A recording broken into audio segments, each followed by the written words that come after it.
सतनाम श्री वाहिगुरु साहिब जी। दोहरा संचित ज्ञान प्रभाव सो, ज्ञानी करहै विनाश। जिम अनाज मंदर सहत, दाहै अगन प्रकाश। वाहिगुरु जी का खालसा, वाहिगुरु जी की फतेह। जुगो जुगा टल शब्द गुरु श्री गुरु ग्रंथ साहिब जी की पावन पवित्र हजूरी च हाजरियां भर के आप समूह माई भाई अपने जीवन दियां कुछ घड़ियां ते कीमती सवास गुरु लेखे लाउंदियां सफला और सकारथा कर रहे हो। सतगुरां दी रब्बी बाणी दे कीर्तन रागी ਸਿੰਘਾਂ ਦੀ रसना तो आप जी ने सरवण कीते हैं। लड़ीवार सतगुरां दे पावन इतिहास की कथा सरवण करन लई गुरु चरनां विच तत्पर हो के सावधान हो के जुड़ बैठे हो। ਸਿੰਘਾਂ ने कलगीधर पातशाह नूं बेनती कीती है, महाराज सानू कर्मां दी जिहड़ी फिलासफी है, कर्मां दा जिहड़ा सिद्धांत है वो समझाओ। गुरुदेव ने बचन कीता, भाई दया सिंह जी मेरा रूप ने, तुसी जो सवाल करोगे भाई दया सिंह जी तुहानू जवाब देणगे। ये कह के सतगुरु जी अपने निजासन ते चले गए। भाई दया सिंह जी ने आख्या, मैं उही बोलांगा जो कलगीधर पातशाह मेरे तो बुलाउणगे, मैं तां काठ दी पुतली हाँ। कर्म निर्णय कीता है कि 3 प्रकार दे कर्म ने। प्रारब्ध कर्म हन, संचित कर्म ने और क्रियामान कर्म ने।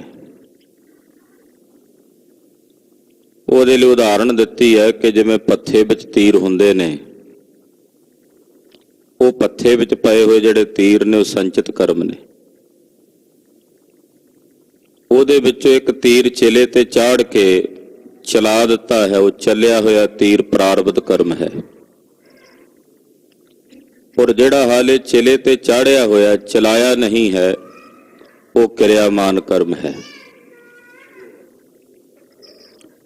जो प्रारब्ध कर्म है वो ज्ञानी ते अज्ञानी दोनों नूं एक समान भोगना पैंदा, क्योंकि जो चल चुका है हुण उहनूं तां उहने तां अपना पूरा जोर विखा के डिगना है, निष्फल होना जदों तीर चल गया,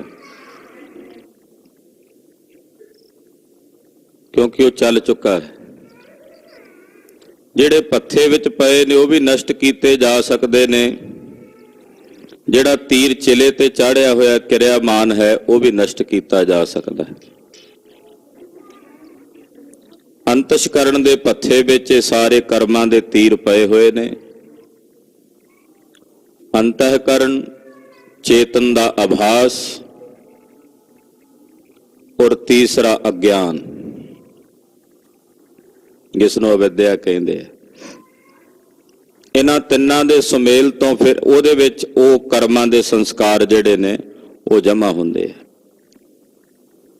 इह कल दी कथा विच आपां कर्म निर्णय कीते ने। हुण जो प्रारब्ध है वो सब नूं भोगणी पएगी, चाहे वो ज्ञानी है चाहे वो अज्ञानी है। पर भाई दया सिंह जी अगे दस रहे ने भी जिहड़े संचित ते क्रियामान कर्म ने वो किवें नष्ट हुंदे ने। साधना कीतियां वो कथा आपां अज विचारनी है। गुरु साहब दे चरनां विच अपनी सुरती बिरती जोड़िए। कलगीधर दे पावन चरनां विच अपनी सुरती जोड़दे आखो जी सतनाम श्री वाहिगुरु साहिब जी। सतनाम श्री वाहिगुरु साहिब जी। दोहरा संचित ज्ञान प्रभाव सो, ਗਿਆਨੀ ਕਰਹਿ ਬਿਨਾਸ਼। ਜਿਹੜੇ ਸੰਚਿਤ ਕਰਮ ਨੇ, ਜਮ੍ਹਾਂ ਕੀਤੇ ਹੋਏ ਕਈ ਜਨਮਾਂ ਦੇ ਜਿਹੜੇ ਕਰਮ ਨੇ, ਉਹਨੂੰ ਸੰਚਿਤ ਕਹਿੰਦੇ ਆ। ਉਹਨਾਂ ਵਿੱਚੋਂ ਕੁਝ ਜਿਹੜੇ ਜਿਨ੍ਹਾਂ ਦਾ ਪ੍ਰਾਰਬਧ ਬਣ ਚੁੱਕੀ ਹੈ, ਆ ਮਨੁੱਖੀ ਸਰੀਰ ਸਾਨੂੰ ਮਿਲ ਗਈ ਹੈ, ਕਾਇਆ ਮਿਲ ਗਈ ਹੈ। ਪ੍ਰਾਰਬਧ ਦੇ 3 ਭੋਗ ਦੱਸੇ ਨੇ, ਫਲ ਦੱਸੇ ਨੇ, ਭੋਗ, ਆਰਬਲ ਤੇ ਜਾਤੀ। ਉਹ ਵੀ ਆਪਾਂ ਕੱਲ ਵਿਚਾਰਿਆ। ਪਰ ਜਿਹੜੇ ਜਮ੍ਹਾਂ ਪਏ ਨੇ ਹਾਲੇ ਕਈ ਜਨਮਾਂ ਦੇ, ਉਹ ਕਿਤੇ ਪ੍ਰਾਰਬਧ ਨਾ ਬਣਨ, ਕਿਉਂਕਿ ਜੋ ਪ੍ਰਾਰਬਧ ਬਣਨਗੇ ਤੇ ਜਨਮ ਮਰਨ ਹੋਵੇਗਾ, ਆਵਾਗਮਨ ਹੋਵੇਗਾ। ਉਹ ਪ੍ਰਾਰਬਧ ਨਾ ਬਣਨ, ਇਸ ਕਰਕੇ ਅਸੀਂ ਅਧਿਆਤਮਕ ਰਾਹ ਤੇ ਚੱਲ ਕੇ ਧਰਮ ਦੀ ਸਾਧਨਾ ਕਰਦੇ ਹਾਂ। ਔਰ ਜਦੋਂ ਕੋਈ ਸਾਧਨਾ ਕਰਦੇ ਹਾਂ, ਗਿਆਨ ਤੱਕ ਪਹੁੰਚ ਕੇ ਪਰਮ ਗਿਆਨੀ ਹੋ ਜਾਂਦਾ, ਜਿਸ ਨੂੰ ਬ੍ਰਹਮ ਗਿਆਨੀ ਕਹਿੰਦੇ ਆ। ਜਦੋਂ ਕਿਸੇ ਦੇ ਅੰਦਰ ਬ੍ਰਹਮ ਦਾ ਸਾਖਸ਼ਾਤਕਾਰ ਹੋ ਜਾਂਦਾ ਹੈ, ਬ੍ਰਹਮ ਗਿਆਨ ਹੋ ਜਾਂਦਾ ਹੈ, ਤਾਂ ਉਹਦੇ ਜਿਤਨੇ ਵੀ ਉਹ ਸੰਚਿਤ ਕਰਮ ਨੇ ਜਮ੍ਹਾਂ ਪਏ ਹੋਏ, ਉਹ ਸਾਰੇ ਦਗਦ ਹੋ ਜਾਂਦੇ ਨੇ, ਖਤਮ ਹੋ ਜਾਂਦੇ ਨੇ। ਸਾਰੇ ਸੰਚਿਤ ਕਰਮਾਂ ਦਾ ਅਭਾਵ ਦਾ ਮਤਲਬ ਹੁੰਦਾ ਵੀ ਉਹ ਸਾਰੇ ਖਤਮ ਹੋ ਜਾਂਦੇ ਨੇ, ਨਸ਼ਟ ਹੋ ਜਾਂਦੇ ਨੇ।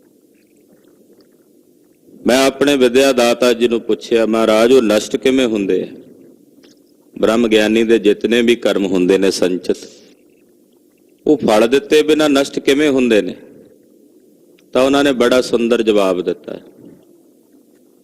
ਉਦਾਸੀਨ ਮਹਾਪੁਰਸ਼ ਜਿਨ੍ਹਾਂ ਕੋਲੋਂ ਦਾਸ ਨੇ ਵਿਦਿਆ ਗ੍ਰਹਿਣ ਕੀਤੀ ਹੈ, ਉਹ ਕਹਿਣ ਲੱਗੇ ਕਿ ਬ੍ਰਹਮ ਗਿਆਨੀ ਦੀ ਨਿੰਦਾ ਕਰਨ ਵਾਲੇ, ਉਹਨਾਂ ਦੇ ਜਿੰਨੇ ਮਾੜੇ ਕਰਮਾਂ ਨੇ, ਜਿੰਨੇ ਵੀ ਸੰਚਿਤ ਕਰਮ, ਜਿਹੜੇ ਮਾੜੇ ਕਰਮ ਨੇ, ਉਹ ਨਿੰਦਾ ਕਰਨ ਵਾਲੇ ਲੈ ਜਾਂਦੇ।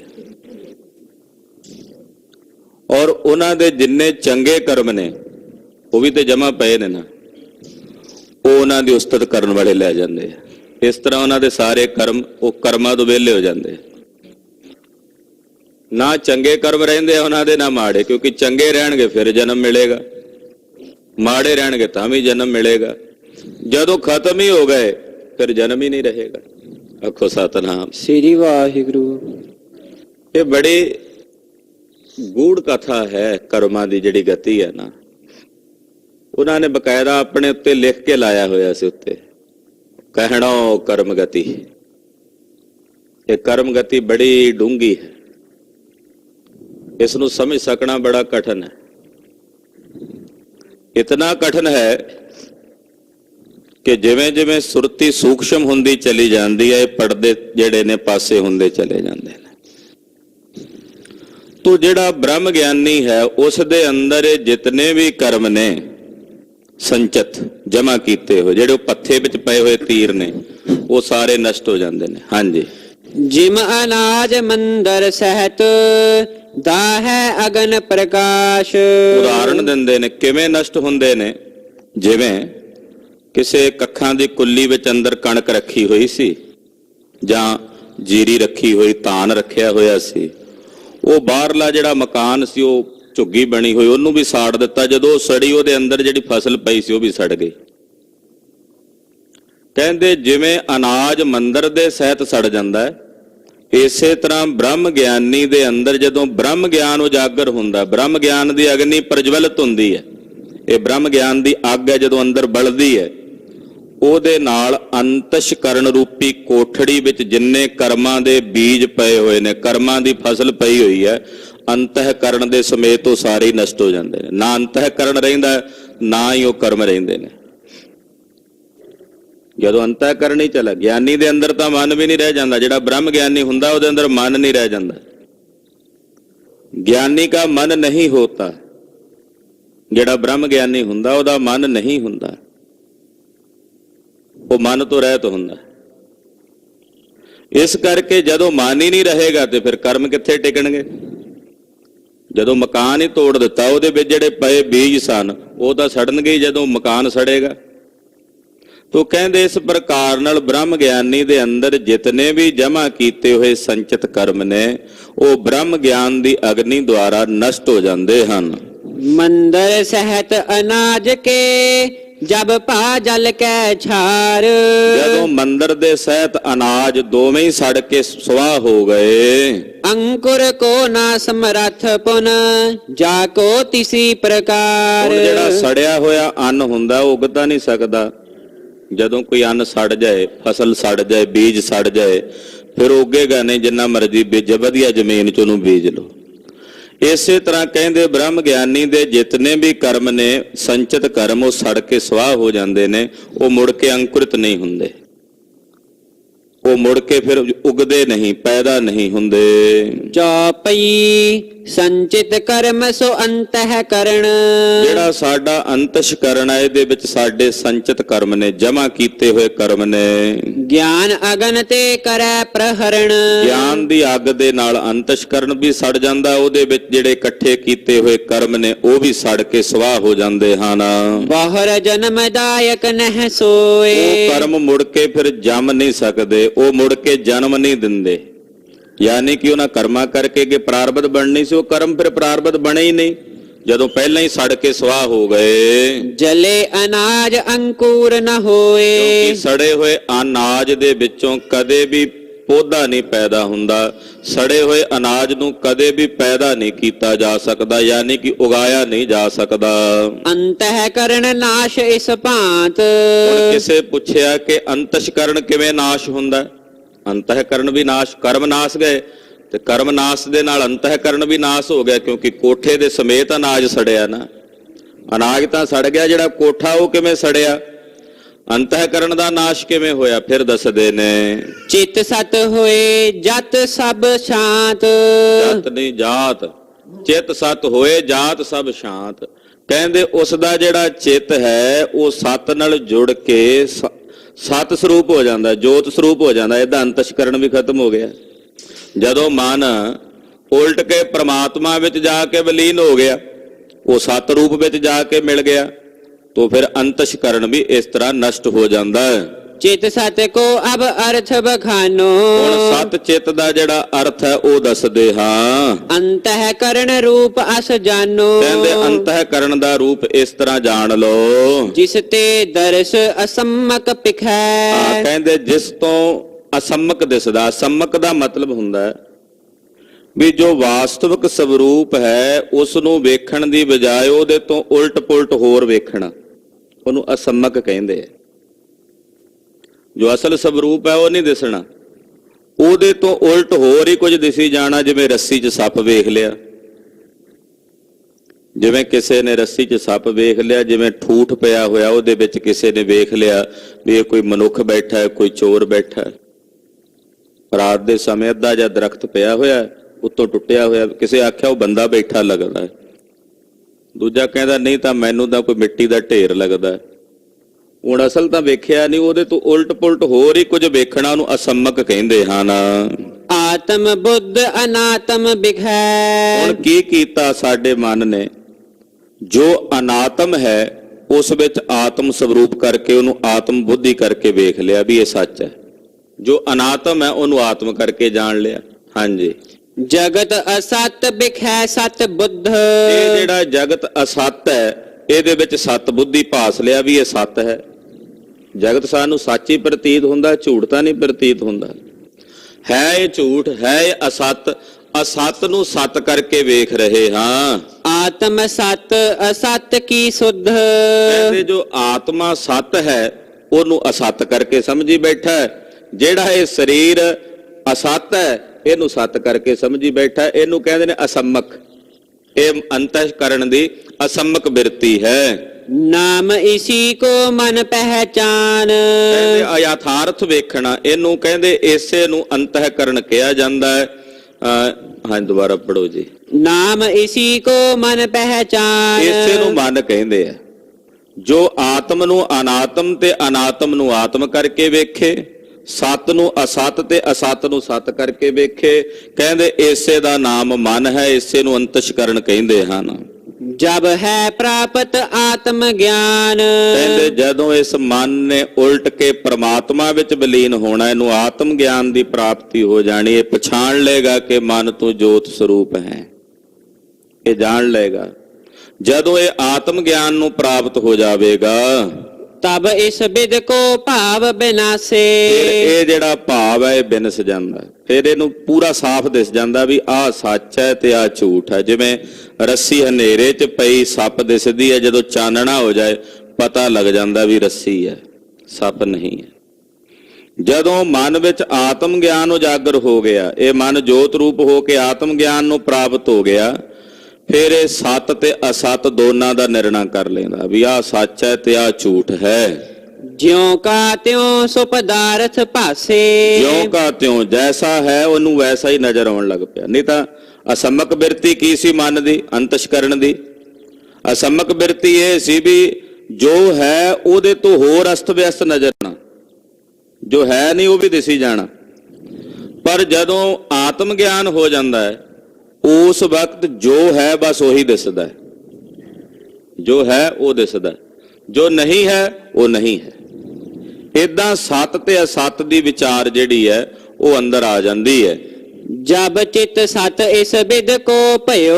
ਜਦੋਂ ਇਹ ਮਨ ਉਲਟ ਕੇ, ਜਬ ਮਨ ਉਲਟ ਸਨਾਤਨ ਹੁਆ, ਉਲਟ ਕੇ ਆਪਣੇ ਨਿਜ ਰੂਪ ਵਿੱਚ ਆਤਮ ਸਵਰੂਪ ਵਿੱਚ ਆ ਜਾਂਦਾ ਹੈ, ਤਬ ਸੰਚਤ ਜੁਤ ਮਨ ਜਲ ਗਇਓ। ਉਦੋਂ ਸੰਚਿਤ ਕਰਮਾਂ ਦੇ ਸਹਿ ਤੇ ਮਨ ਰੂਪੀ ਅੰਤਸ਼ਕਰਨ ਵੀ ਸੜ ਕੇ ਸੁਆਹ ਹੋ ਗਿਆ। ਕੋਠੇ ਦੇ ਸਮੇਤ ਅਨਾਜ ਵੀ ਸੜ ਗਿਆ, ਕੋਠਾ ਵੀ ਸੜਿਆ, ਅਨਾਜ ਵੀ ਸੜ ਗਿਆ। ਕਹਿੰਦੇ ਜਿੰਨੇ ਸੰਚਿਤ ਕਰਮ ਸਨ ਉਹਨਾਂ ਦੇ ਸਹਿਤ ਇਹ ਮਨ ਸੜ ਕੇ ਸੁਆਹ ਹੋ ਗਿਆ ਜਦੋਂ ਆਤਮ ਗਿਆਨ ਹੋ ਗਿਆ, ਜਦੋਂ ਇਹਨੂੰ ਯਥਾਰਥ ਜਿਉਂ ਕਾ ਤਿਉਂ ਸਭ ਕੁਝ ਨਜ਼ਰ ਆਉਣ ਲੱਗ ਪਿਆ। ਜਿਮ ਮੰਦਰ ਜੁਤ ਜਲਿਓ ਅਨਾਜ। ਜਿਵੇਂ ਮਕਾਨ ਦੇ ਸਮੇਤ, ਕੋਠੇ ਦੇ ਸਮੇਤ ਅਨਾਜ ਸੜ ਜਾਂਦਾ ਹੈ, ਪੁਨ ਅੰਕੁਰ ਨਹੀਂ ਉਪਰਾਜ। ਉਹ ਸੜਿਆ ਹੋਇਆ ਅਨਾਜ ਮੁੜ ਕੇ ਅੰਕੁਰਿਤ ਨਹੀਂ ਹੁੰਦਾ।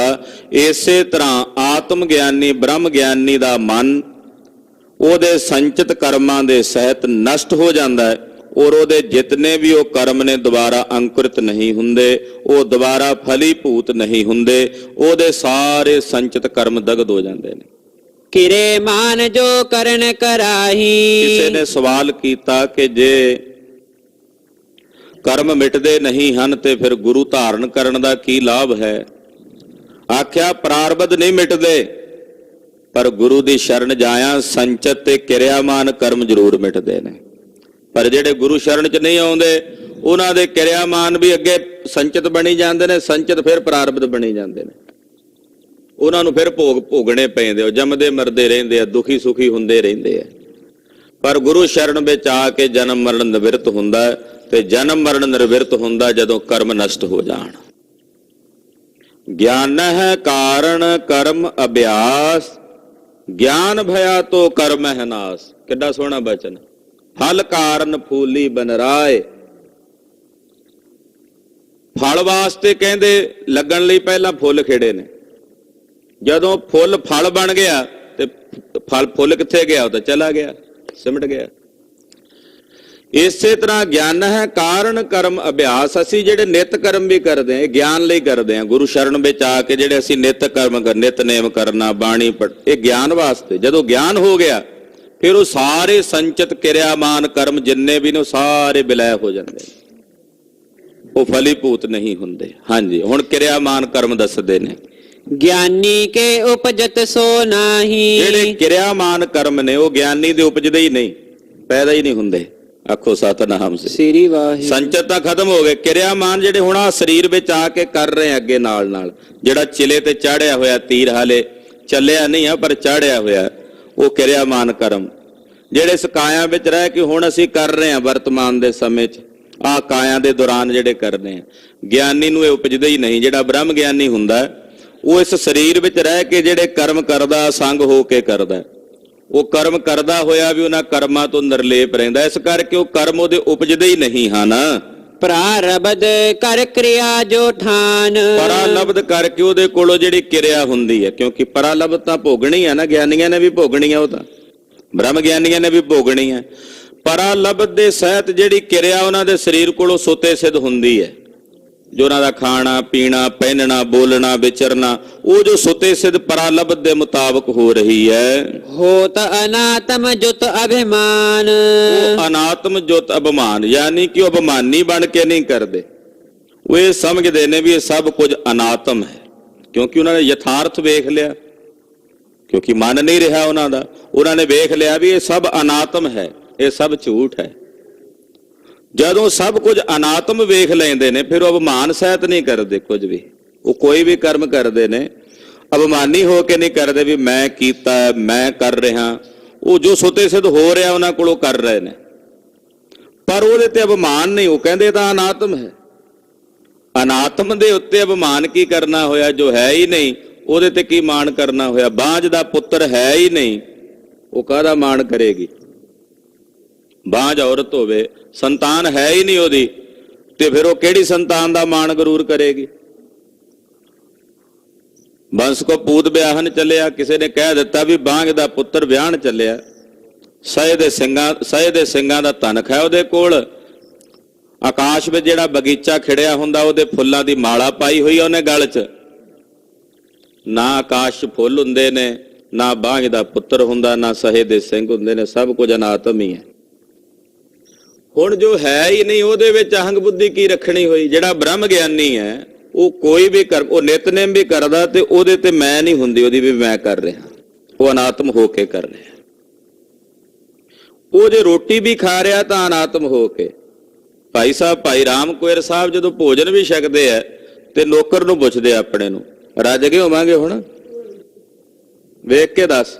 ਉੱਥੇ ਕਿੱਥੇ ਉਹ ਭੋਜਨ ਦੇ ਵਿੱਚ, ਭੋਜਨ ਖਾਂਦਿਆਂ ਹੋਇਆਂ ਵੀ, ਕਿਉਂਕਿ ਸਰੀਰ ਨੇ ਤਾਂ ਭੋਜਨ ਨਾਲ ਹੀ ਚੱਲਣਾ ਨਾ। ਸਾਡੇ ਤ੍ਰੈਵਣ ਦੇਵਰੀ ਉਹਦਾ ਖਾਣਾ ਪਵੇਗਾ। ਪਰਾਲਬਧ ਤੇ ਬ੍ਰਹਮ ਗਿਆਨੀ ਭਾਈ ਰਾਮ ਕੋਇਰ ਨੂੰ ਵੀ ਭੋਗਣੀ ਪੈਣੀ। ਪਰ ਉਹ ਭੋਜਨ ਛਕਦਿਆਂ ਹੋਇਆਂ ਵੀ ਉਹਨਾਂ ਨੂੰ ਨਹੀਂ ਪਤਾ ਵੀ ਮੈਂ ਭੋਜਨ ਖਾ ਰਿਹਾ, ਕਿਉਂਕਿ ਭੋਜਨ ਛਕਣ ਦੀ ਪ੍ਰਕਿਰਿਆ ਵੀ ਅਨਾਤਮ ਹੈ। ਉਹਦੇ ਵਿੱਚ ਵੀ ਉਹਨਾਂ ਦੀ ਅਹੰਗ ਬਿਰਤੀ ਨਹੀਂ ਆ। ਨੌਕਰ ਨੂੰ ਪੁੱਛਦੇ ਆ ਤੇ ਨੌਕਰ ਵੀ ਅੱਗੋਂ ਕਿੰਨਾ ਸ਼ਰਧਾ ਵਾਲਾ ਸੀ, ਰੋਟੀਆਂ ਨਹੀਂ ਸੀ ਗਿਣਦਾ। ਉਹ ਵੀ ਪੇਟ ਤੇ ਏਦਾਂ ਹੱਥ ਲਾ ਕੇ ਵੇਖਦਾ, ਮਾਪ ਕੇ, ਕਹਿੰਦਾ ਹਾਂ ਜੀ ਹੁਣ ਰੱਜ ਗਏ। ਕਹਿੰਦੇ ਚੰਗਾ ਫਿਰ ਹੱਥ ਧਵਾ ਦੇ। ਅਨਾਤਮ ਵੀ ਜੋ ਅਸੀਂ ਤਾਂ ਕਹਿੰਦੇ ਕੋਈ ਚੰਗਾ ਕੰਮ ਕਰੀਏ ਨਾ ਸਾਡੀ ਉੱਤੇ ਮੈਂ ਬਿਰਤੀ ਲੱਗ ਜਾਂਦੀ ਹੈ। ਮੈਂ ਆਹ ਕੀਤਾ, ਮੈਂ ਫਲਾਣੇ ਪਿੰਡ ਗਿਆ, ਪਿੰਡ ਦਾ ਨਾਸ ਵੱਜਾ ਪਿਆ ਸੀ, ਮੈਂ ਉਸ ਪਿੰਡ ਦੇ ਵਿੱਚ ਜਾ ਕੇ ਪਿੰਡ ਦੀ ਨੁਹਾਰ ਬਦਲ ਦਿੱਤੀ।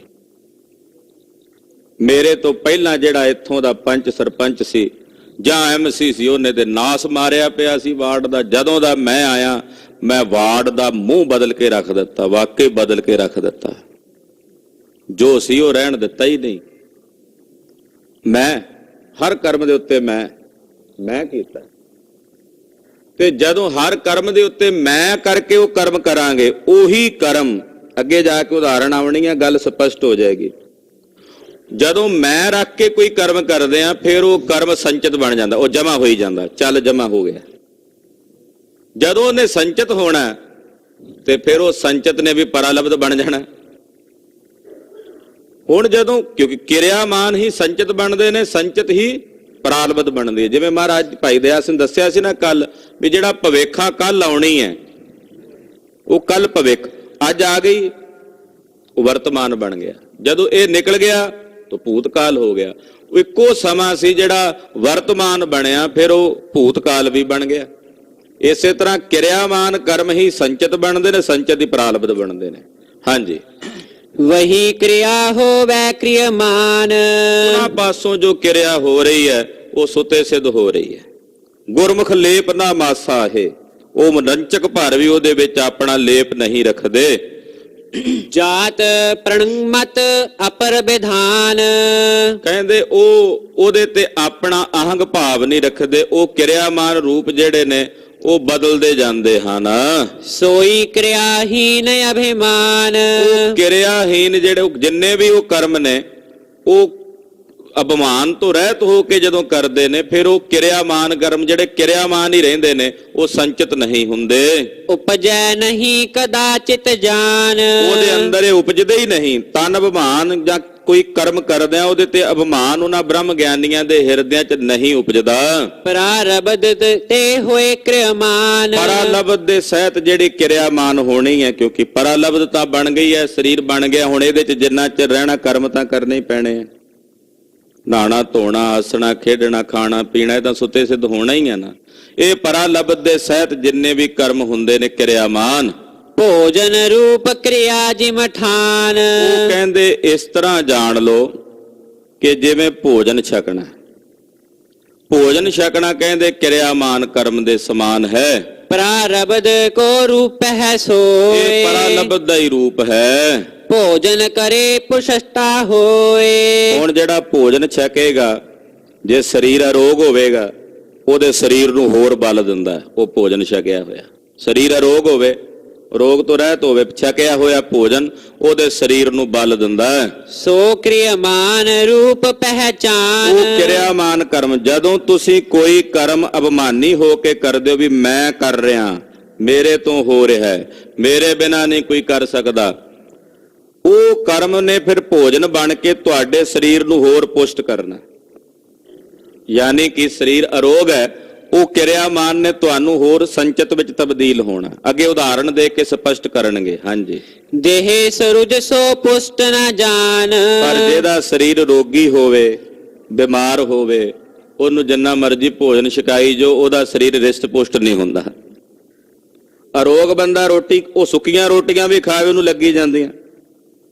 ਰੋਗੀ ਬੰਦਾ ਵਧੀਆ ਵਧੀਆ ਭੋਜਨ ਵੀ ਖਾ ਲਵੇ, ਉਹਦਾ ਸਰੀਰ ਉਦਾਂ ਹੀ ਕਮਜ਼ੋਰ ਜਿਹਾ ਰਹੇਗਾ, ਉਹ ਬਲੀ ਨਹੀਂ ਹੁੰਦਾ, ਕਿਉਂਕਿ ਰੋਗ ਹੈ ਉਹਦੇ ਅੰਦਰ। ਜਿਹੜਾ ਬ੍ਰਹਮ ਗਿਆਨੀ ਹੈ ਨਾ, ਏਦਾਂ ਸਮਝ ਲਓ ਵੀ ਉਹ ਰੋਗੀ ਸਰੀਰ ਦੇ ਸਮਾਨ ਹੋ ਗਏ। ਉਹ ਕਿਰਿਆਮਾਨ ਜਿਹੜੇ ਕਰਮ ਨੇ ਉਹ ਭੋਜਨ ਨੇ, ਉਹਨੇ ਖਾਈ ਜਾਣੇ ਨੇ ਪਰ ਉਹਨੂੰ ਲੱਗਣੇ ਕੋਈ ਨਹੀਂ। ਆਖੋ ਸਤਿਨਾਮ ਸ੍ਰੀ ਵਾਹਿਗੁਰੂ। ਉਹ ਕਿਰਿਆਮਾਨ ਕਰਮ ਉਹਨੇ ਕਰੀ ਜਾਣੇ ਨੇ ਪਰ ਉਹਨੂੰ ਲੱਗਣੇ ਕੋਈ ਨਹੀਂ। ਸਾਡੇ ਵਰਗੇ ਜਿਹੜੇ ਜੀਵ ਨੇ, ਅਸੀਂ ਰਿਸ਼ਟ ਪੁਸ਼ਟਾਂ, ਅਸੀਂ ਮਨ ਕਰਕੇ ਕਰਮ ਕਰਨੇ ਨੇ ਵੀ ਮੈਂ ਕੀਤਾ, ਮੈਂ ਕਰਦਾ। ਸਰੀਰ ਅਰੋਗ ਹੈ, ਉਹਨੇ ਹੋਰ ਲੱਗੀ ਜਾਣਾ, ਵੀ ਹੋਰ ਜਮਾ ਹੋਈ ਜਾਣੇ ਨੇ, ਉਹ ਅੱਗੇ ਹੋਰ ਭੋਗਣੇ ਪੈਣੇ ਆ। ਇਹ ਉਦਾਹਰਣ ਦੇ ਕੇ, ਇਹਦਾ ਮਤਲਬ ਇਹ ਨਹੀਂ ਵੀ ਬ੍ਰਹਮ ਗਿਆਨੀ ਰੋਗੀ ਹੁੰਦੇ ਆ। ਔਰ ਇਹ ਉਦਾਹਰਣ ਹੋ ਰਹੀ ਹੈ ਵੀ ਜਿਵੇਂ ਰੋਗੀ ਬੰਦਾ ਰੋਟੀ ਖਾ ਲੇ ਉਹਨੂੰ ਲੱਗਦੀ ਨਹੀਂ, ਤੇ ਜੇ ਕੋਈ ਰਿਸ਼ਟ ਪੁਸ਼ਟ ਬੰਦਾ ਪ੍ਰਸ਼ਾਦਾ ਛਕੇ ਉਹਦਾ ਸਰੀਰ ਹੋਰ ਬਲੀ ਹੋ ਜਾਂਦਾ। ਕਹਿੰਦੇ ਇਸੇ ਤਰ੍ਹਾਂ ਬ੍ਰਹਮ ਗਿਆਨੀ ਅਗਰ ਕੋਈ ਕਰਮ ਕਰਦਾ ਵੀ ਹੈ ਤਾਂ ਉਹਨੂੰ ਲੱਗਦੇ ਨਹੀਂ, ਕਿਉਂਕਿ ਉਹ ਅਭਿਮਾਨ ਸਹਿਤ ਨਹੀਂ ਕਰਦਾ। ਪਰ ਜੇ ਕੋਈ ਅਭਿਮਾਨੀ ਹੋ ਕੇ ਕਰਦਾ, ਤਨ ਦੇ ਵਿੱਚ ਰਹਿ ਕੇ, ਉਹਨੂੰ ਉਹ ਕਰਮ ਜਿਹੜੇ ਨੇ ਫਿਰ ਫਲ ਦਿੰਦੇ ਆ, ਉਹਦੇ ਹੀ ਉਹ ਸੰਚਿਤ ਕਰਮ ਬਣਦੇ ਨੇ, ਫਿਰ ਪਰਾਲਬਧ ਬਣਦੇ ਨੇ। ਜੇ ਅਰੋਗ ਸੋ ਪੁਸ਼ਟ ਬਡੇਰੀ, ਜਿਹੜਾ ਅਰੋਗ ਹੁੰਦਾ ਉਹਦੀ ਦੇਹ ਜਿਹੜੀ ਆ ਰਿਸ਼ਟ ਪੁਸ਼ਟ ਹੋ ਜਾਂਦੀ ਹੈ। ਤਿਸੀ ਪ੍ਰਕਾਰ ਜੁਗਤ ਲਿਹੁ ਹੇਰੀ, ਕਹਿੰਦੇ ਇਸੇ ਪ੍ਰਕਾਰ ਨਾਲ ਇਸ ਜੁਗਤੀ ਨੂੰ ਚੰਗੀ ਤਰ੍ਹਾਂ ਵੇਖ ਲਓ। ਹੋਏ ਕਿਰਿਆ ਜੁਤ ਤਨ ਅਭਿਮਾਨ, ਜਿਹੜਾ ਕਰਮ ਸਰੀਰ ਦੇ ਅਭਿਮਾਨ ਸਹਿਤ ਕੀਤਾ ਜਾਂਦਾ, ਤਨ ਅਭਿਮਾਨੀ ਹੋ ਕੇ ਕੀਤਾ ਜਾਂਦਾ ਹੈ, ਸੋਏ ਕਿਰਿਆ ਹੈ ਉਪਜਨਵਾਨ। ਉਹੀ ਕਿਰਿਆਵਾਨ ਕਰਮ ਦੁਬਾਰਾ ਉਗਣ ਦੇ ਯੋਗ ਹੋ ਜਾਂਦੇ ਨੇ। ਉਹ ਕਿਰਿਆਮਾਨ ਕਰਮ ਸੜੇ ਨਹੀਂ, ਉਹ ਦੁਬਾਰਾ ਉਗ ਸਕਦੇ ਨੇ, ਉਹ ਸੰਚਿਤ ਬਣ ਜਾਂਦੇ ਨੇ। ਤਨ ਅਭਿਮਾਨ ਨ ਗਿਆਨੀ ਧਰੈ, ਪਰ ਜਿਹੜਾ ਬ੍ਰਹਮ ਗਿਆਨੀ ਹੁੰਦਾ ਉਹਦੇ ਅੰਦਰ ਸਰੀਰ ਦਾ ਅਭਿਮਾਨ ਹੁੰਦਾ ਹੀ ਨਹੀਂ, ਉਹ ਤਨ ਅਭਿਮਾਨੀ ਨਹੀਂ ਹੁੰਦਾ। ਜਾਂ ਤੇ ਨਹੀਂ ਬੰਧ ਕੋ ਕਰੈ, ਇਸ ਕਰਕੇ ਉਹਦੇ ਉਹ ਕਿਰਿਆਮਾਨ ਕਰਮ ਨੂੰ ਬੰਧਨ ਨਹੀਂ ਪਾਉਂਦੇ। ਸਾਨੂੰ ਬੰਨ ਲੈਂਦੇ ਨੇ ਕਿਉਂਕਿ ਅਸੀਂ ਤਨ ਅਭਿਮਾਨੀ ਹੋ ਕੇ ਕਰਦੇ ਹਾਂ। ਬ੍ਰਹਮ ਗਿਆਨੀ ਤਨ ਅਭਿਮਾਨ ਤੋਂ ਰਹਿਤ ਹੋ ਕੇ ਜੋ ਪਰਾਲਬਧ ਵਸ ਹੁੰਦੇ ਨੇ, ਕਰੀ ਜਾਂਦੇ ਨੇ ਸੁੱਤੇ ਸਿੱਧ, ਉਹ ਕਰਮ ਉਹਨਾਂ ਨੂੰ ਬੰਨ੍ਹਦੇ ਨਹੀਂ ਹਨ, ਉਹ ਕਰਮ ਉਹਨਾਂ ਲਈ ਬੰਧਨ ਨਹੀਂ ਬਣਦੇ। ਕਰਮ ਮਾਲ ਸਭ ਕੇ ਗਰ ਪਰੀ, ਇਹ ਕਰਮਾਂ ਦੀ ਮਾਲਾ ਸਾਰਿਆਂ ਦੇ ਗਲ 'ਚ ਪਈ ਹੋਈ ਹੈ। ਭਾਈ ਦਇਆ ਸਿੰਘ ਜੀ ਕਹਿੰਦੇ, ਖਾਲਸਾ ਜੀ, ਇਹ ਕਰਮਾਂ ਦੀ ਮਾਲਾ ਸਭ ਦੇ ਗਲ ਵਿੱਚ ਪਈ ਹੋਈ ਹੈ। ਤਨ ਹੰਤਾ ਤਿਆਗੇ ਤਿਨ ਹਰੀ, ਪਰ ਜਿਹੜੇ ਤਨ ਹੰਤਾ ਨੂੰ ਤਿਆਗ ਦਿੰਦੇ ਨੇ ਉਹਨਾਂ ਨੇ ਮਾਲਾ ਵੀ ਤੋੜ ਕੇ ਸੁੱਟ ਦਿੱਤੀ ਹੈ। ਇਹ ਕਰਮਾਂ ਦੀ ਮਾਲਾ ਸਭ ਦੇ ਗਲ ਵਿੱਚ ਹੈ, ਪਰ ਜਿਹਨੇ ਗਾਲੀ ਤੋੜ ਦਿੱਤਾ, ਯਾਨੀ ਕਿ ਸਰੀਰ ਦਾ ਅਭਿਮਾਨ ਹੀ ਛੱਡ ਦਿੱਤਾ, ਉੱਥੇ ਮਾਲਾ ਕਿੱਥੇ ਰਹਿਣੀ ਹੈ? ਜਦੋਂ ਤੱਕ ਸਰੀਰ ਹੈ ਉਦੋਂ ਤੱਕ ਇਹ ਮਾਲਾ ਰਹਿਣੀ ਹੈ। ਪਰ ਜਦੋਂ ਉਹਨੇ ਤਨ ਦਾ ਅਭਿਮਾਨ ਹੀ ਛੱਡ ਦਿੱਤਾ ਤੇ ਫਿਰ ਇਹ ਕਰਮਾਂ ਦੀ ਮਾਲਾ ਬ੍ਰਹਮ ਗਿਆਨੀਆਂ ਦੇ ਕੰਠ ਵਿੱਚ ਨਹੀਂ ਰਹਿੰਦੀ। ਬਿਨਾ ਤਿਆਗ ਤੇ ਅਨੇਕ ਕਲੇਸ਼, ਬਿਨਾ ਤਿਆਗ ਤੋਂ ਇਹ ਅਨੇਕ ਪ੍ਰਕਾਰ ਦੇ ਕਲੇਸ਼ ਪੈਦਾ ਕਰਦੇ ਨੇ ਇਹੀ ਕਰਮ। ਜਨਮ ਮਰਨ ਕੇ ਕਸ਼ਟ ਅਸ਼ੇਸ਼, ਇਹਨਾਂ ਕਰਮਾਂ ਕਰਕੇ ਜੀਵ ਨੂੰ ਜਨਮ ਤੇ ਮਰਨ ਦੇ ਵਿਸ਼ੇਸ਼ ਕਸ਼ਟ ਮਿਲਦੇ ਹਨ। ਜਾਂ ਤੇ ਸਤਿਗੁਰ ਨੇ ਬਹੁ ਬਾਰ, ਇਸੇ ਕਰਕੇ ਸਤਿਗੁਰੂ ਜੀ ਨੇ ਬਹੁਤ ਵਾਰ ਬਚਨ ਕਹੇ ਨੇ। ਵਰਣਨ ਕੀਨੋ ਗ੍ਰੰਥ ਮਝਾਰ, ਸ੍ਰੀ ਗੁਰੂ ਗ੍ਰੰਥ ਸਾਹਿਬ ਵਿੱਚ ਬਚਨ ਕਹੇ ਨੇ, ਸੁਣੋ ਭਾਈ। ਹਉ ਵਿੱਚ ਆਇਆ ਹਉ ਵਿੱਚ ਗਿਆ, ਜਦੋਂ ਹੰਗਤਾ ਸਹਿਤ ਕਰਮ ਕਰਦਾ ਤਾਂ ਹੀ ਜੰਮਦਾ ਹੈ। ਹਉ ਵਿੱਚ ਆਇਆ, ਮਰਿਆ ਵੀ ਹਉਮੈ ਕਰਕੇ, ਹਉਮੈ ਕਰਕੇ ਜੰਮਿਆ, ਕਿਉਂਕਿ ਜਿਹੜੇ ਕਰਮ ਨਾਲ ਹਉਮੈ ਜੁੜ ਗਈ, ਮੈਂ ਕਰਦਾ, ਉਹ ਇਹਨੇ ਸੰਚਿਤ ਬਣਨਾ, ਉਹਨੇ ਪਰਾਲਬਦ ਦੇ ਕੇ ਮੁੜ ਕੇ ਫਿਰ ਜਮਾ ਦੇਣਾ ਵੀ ਜੰਮ। ਪਰਾਲਬਦ ਮੁੱਕ ਗਈ, ਮਰ ਗਿਆ, ਮੈਂ ਕਰਕੇ ਹੀ ਫਿਰ ਚਲਾ ਗਿਆ, ਫਿਰ ਆ ਗਿਆ। ਇਸੇ ਕਰਕੇ ਮਹਾਰਾਜ ਜੀ ਨੇ ਸਪਸ਼ਟ ਕੀਤਾ ਵੀ ਉਸੇ ਹੰਗਤਾ ਕਰਕੇ ਹੀ ਆਉਂਦਾ ਤੇ ਹਉਮੈ ਕਰਕੇ ਹੀ ਮਰਦਾ ਹੈ। ਹਉ ਵਿੱਚ ਜੰਮਿਆ ਹਉ ਵਿੱਚ ਮੁਆ, ਆਣਾ ਜਾਣਾ ਹਉਮੈ ਵਿੱਚ ਹੈ ਤੇ ਜੰਮਿਆ ਵੀ ਹਉਮੈ ਵਿੱਚ ਤੇ ਮਰਿਆ ਵੀ ਹਉਮੈ ਕਰਕੇ। ਇਤਿਆਦਿਕ ਕੁਛ ਗਿਨੇ ਨਾ ਜਾਹੇ, ਇਤਿਆਦਿਕ ਕੇ ਬਹੁਤ ਸਾਰੇ ਕਰਮ ਨੇ ਭਾਈ ਦਇਆ ਸਿੰਘ ਜੀ ਕਹਿੰਦੇ ਗਿਣੇ ਨਹੀਂ ਜਾਂਦੇ। ਕਹਿਓ ਦੇਹ ਹੰਤਾ ਕਰ ਨਾਏ, ਕਹਿੰਦੇ ਇਸ ਕਰਕੇ ਸਪਸ਼ਟ ਰੂਪ ਵਿੱਚ ਜਾਣ ਲਓ ਵੀ ਸਰੀਰ ਦੀ ਹੰਗਤਾ ਨਹੀਂ ਕਰਨੀ, ਤਨ ਅਭਿਮਾਨੀ ਨਹੀਂ ਹੋਣਾ। ਇਸ ਸਰੀਰ ਵਿੱਚ ਰਹਿੰਦਿਆਂ ਜਿਹੜਾ ਵੀ ਕਰਮ ਕਰਦੇ ਹੋ ਇਸ ਭਾਵ ਨਾਲ ਕਰਨਾ, ਮੈਂ ਨਹੀਂ ਪਿਆ ਕਰਦਾ, ਮੇਰਾ ਸੁਆਮੀ ਪਰਾਲਬਦ ਮੁਤਾਬਕ ਜਿਵੇਂ ਮੇਰੇ ਕੋਲੋਂ ਕਰਾ ਰਿਹਾ ਮੈਂ ਤਿਵੇਂ ਕਰ ਰਿਹਾ ਹਾਂ। ਜਦੋਂ ਉਹਦੇ ਤੇ ਅਹੰਗ ਭਾਵ ਜੋੜਾਂਗੇ ਮੈਂ ਕਰਦਾ ਹਾਂ, ਉਸੇ ਵੇਲੇ ਉਹਨਾਂ ਕਰਮਾਂ ਨੇ ਬੰਨ ਲੈਣਾ। ਮੋਟੀ ਜਿਹੀ ਉਦਾਹਰਣ ਦਿਆਂ, ਇੱਕ ਮਹਾਤਮਾ ਆਪਣੇ ਚੇਲੇ ਨਾਲ ਇੱਕ ਰਾਜੇ ਦੇ ਬਗੀਚੇ 'ਚ ਚਲਾ ਗਿਆ। ਚੇਲੇ ਨੂੰ ਆਖਿਆ ਕੁਝ ਬਣੀ ਨਾ ਉੱਥੇ, ਜੇ ਕੋਈ ਆ ਕੇ ਆਖੇ ਵੀ ਨਿਕਲੋ ਇੱਥੋਂ ਤੇ ਚੁੱਪਚਾਪ ਮੇਰੇ ਨਾਲ ਟੁਰ ਪਈ, ਕਿਤੇ ਉੱਥੇ ਕਹੇ ਨਹੀਂ ਨਹੀਂ ਮੈਂ ਹਾਂ। ਕਹਿੰਦਾ ਜੀ ਠੀਕ ਹੈ। ਸੰਤ ਜੀ ਚੇਲੇ ਨੂੰ ਨਾਲ ਲੈ ਕੇ, ਰਾਜੇ ਦਾ ਖਾਸ ਬਗੀਚਾ ਸੀ, ਇਹ ਹੁਣ ਦੋ ਫਕੀਰ ਉੱਥੇ ਟੁਰੇ ਫਿਰਨ, ਸਿਪਾਹੀ ਆਏ, ਉਹਨਾਂ ਨੇ ਫੜ ਲਿਆ। ਸਾਧ ਨੂੰ ਫੜਿਆ, ਸਾਧੂ ਜਿਹੜੇ ਸੀ ਉਹ ਅੱਗੋਂ ਨਹੀਂ ਬੋਲੇ, ਉਹ ਚੁੱਪਚਾਪ। ਉਹਨਾਂ ਵੇਖਿਆ ਵੀ ਇਹ ਤਾਂ ਵਿਚਾਰਾ ਕੋਈ ਮਸਤ ਦੀਵਾਨਾ ਹੈ। ਜਿਹੜਾ ਚੇਲਾ ਉਹ ਕਹਿੰਦਾ ਜੀ ਇਹ ਸੰਤ ਨੇ, ਮੈਂ ਇਹਨਾਂ ਦਾ ਚੇਲਾ। ਕਹਿੰਦੇ ਇਹਨੂੰ ਫੜੋ, ਸੰਤ ਤਾਂ ਬੋਲਦਾ ਨਹੀਂ, ਇਹ ਬੋਲਦਾ। ਉਹਨੂੰ ਚੰਗਾ ਕੁੱਟਿਆ। ਜਦੋਂ ਬਾਹਰ ਆਏ ਤੇ ਮਹਾਤਮਾ ਹੱਸ ਪਏ, ਕਹਿੰਦੇ ਤੈਨੂੰ ਆਖਿਆ ਸੀ ਨਾ ਵੀ ਕੁਝ ਬਣੀ ਨਾ। ਜਿਹੜਾ ਕੁਝ ਬਣਦਾ ਨਾ ਅਭਿਮਾਨ ਕਰਕੇ ਉਸੇ ਨੂੰ ਬੰਧਨ ਪੈਂਦੇ ਆ, ਮਾਰ ਉਸੇ ਨੂੰ ਪੈਂਦੀ ਹੈ। ਜਿਹੜੇ ਅਭਿਮਾਨ ਰਹਿਤ ਹੁੰਦੇ ਆ ਉਹਨਾਂ ਨੂੰ ਮਾਰ ਨਹੀਂ ਪੈਂਦੀ। ਇਹ ਜਦੋਂ ਤਨ ਅਭਿਮਾਨੀ ਹੋ ਕੇ ਕਰਮ ਕਰਦੇ ਆ ਫਿਰ ਇਹ ਕਰਮ ਬੰਨ ਲੈਂਦੇ ਆ, ਫਿਰ ਉਹਦਾ ਫਲ ਭੁਗਤਣਾ ਪੈਂਦਾ। ਪਰ ਜਦੋਂ ਅਭਿਮਾਨ ਤੋਂ ਰਹਿਤ ਹੋ ਕੇ ਕੋਈ ਕਰਮ ਕਰਾਂਗੇ ਫਿਰ ਉਹ ਜਿਹੜੇ ਕਰਮ ਨੇ ਬੰਨ ਨਹੀਂ ਸਕਦੇ।